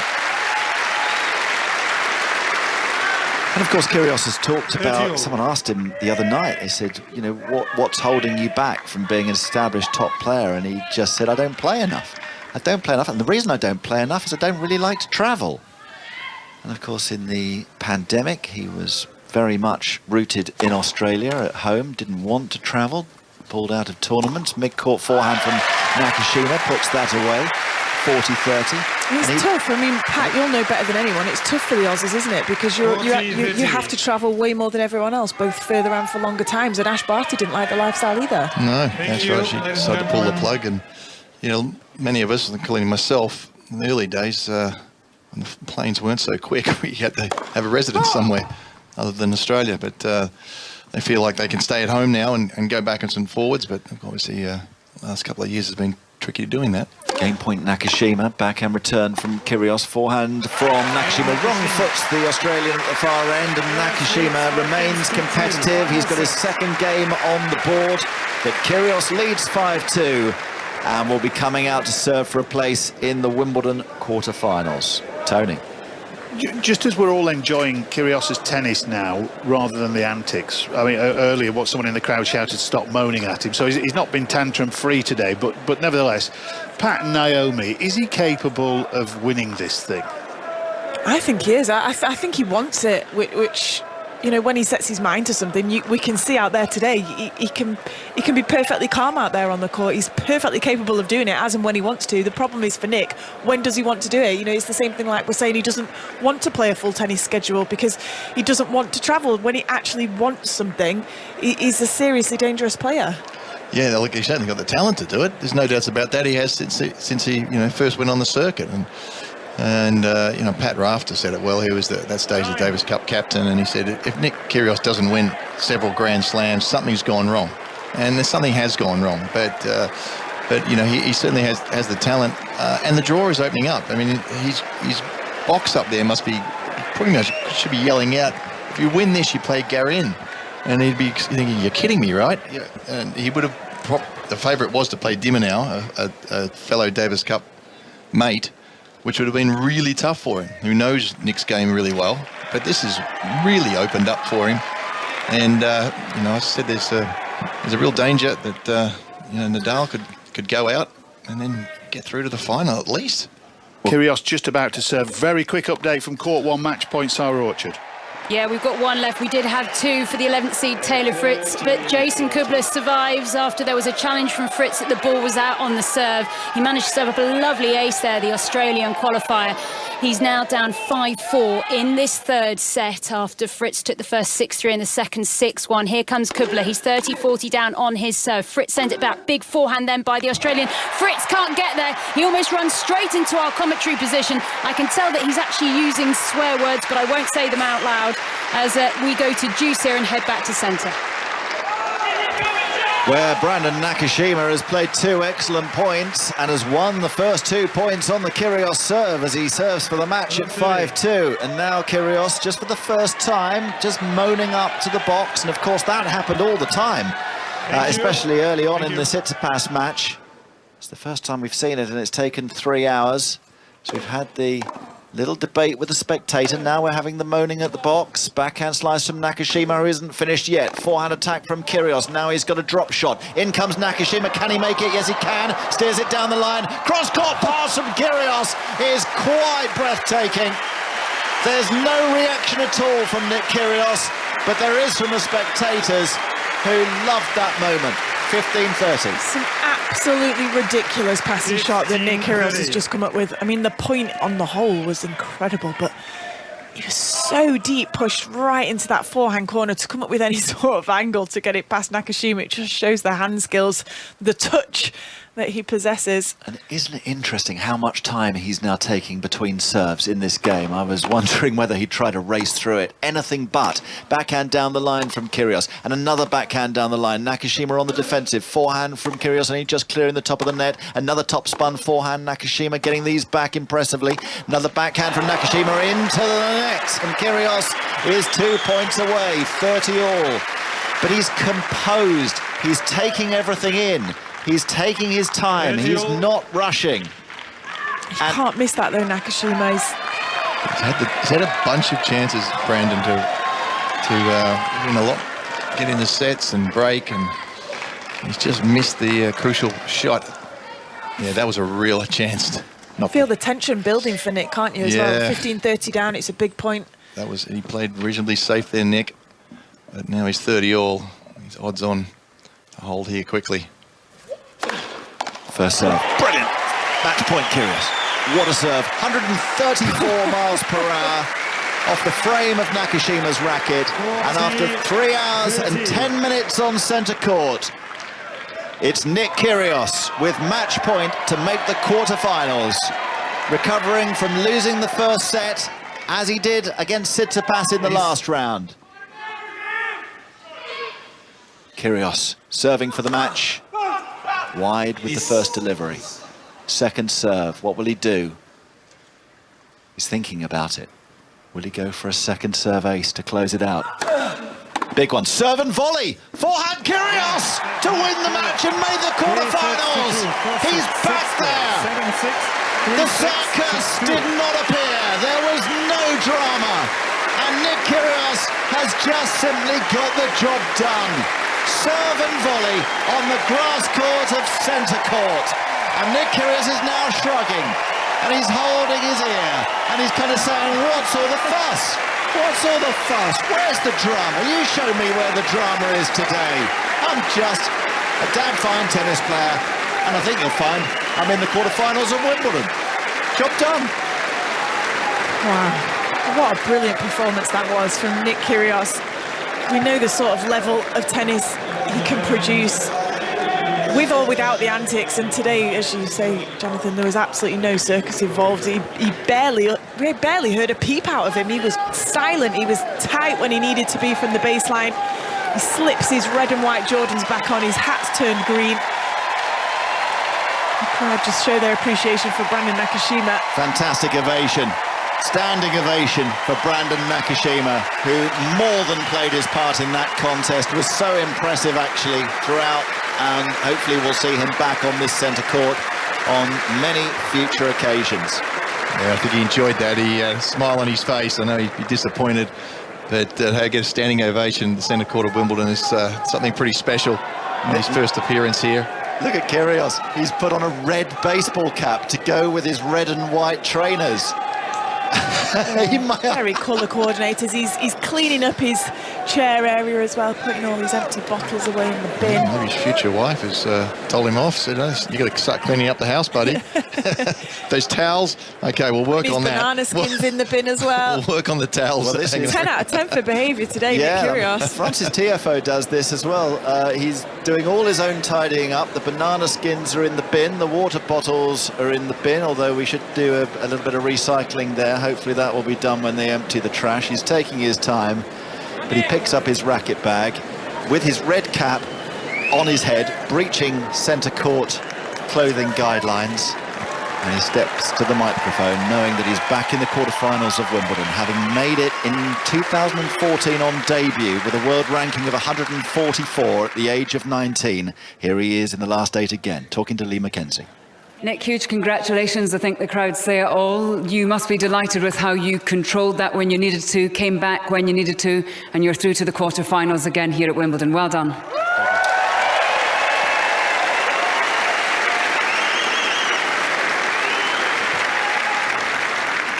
First, I just want to say, hell of an effort by Brandon. He's a hell of a player. He's 20 years old, and he's going to do some special things, that's for sure.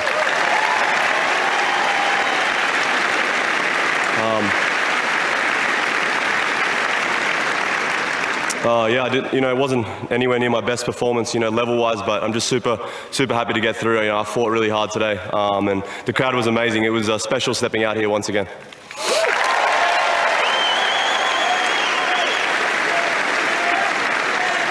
And whilst the serves were raining down, it looked like at times you were in some discomfort. How sore are you? It looked like it was your shoulder?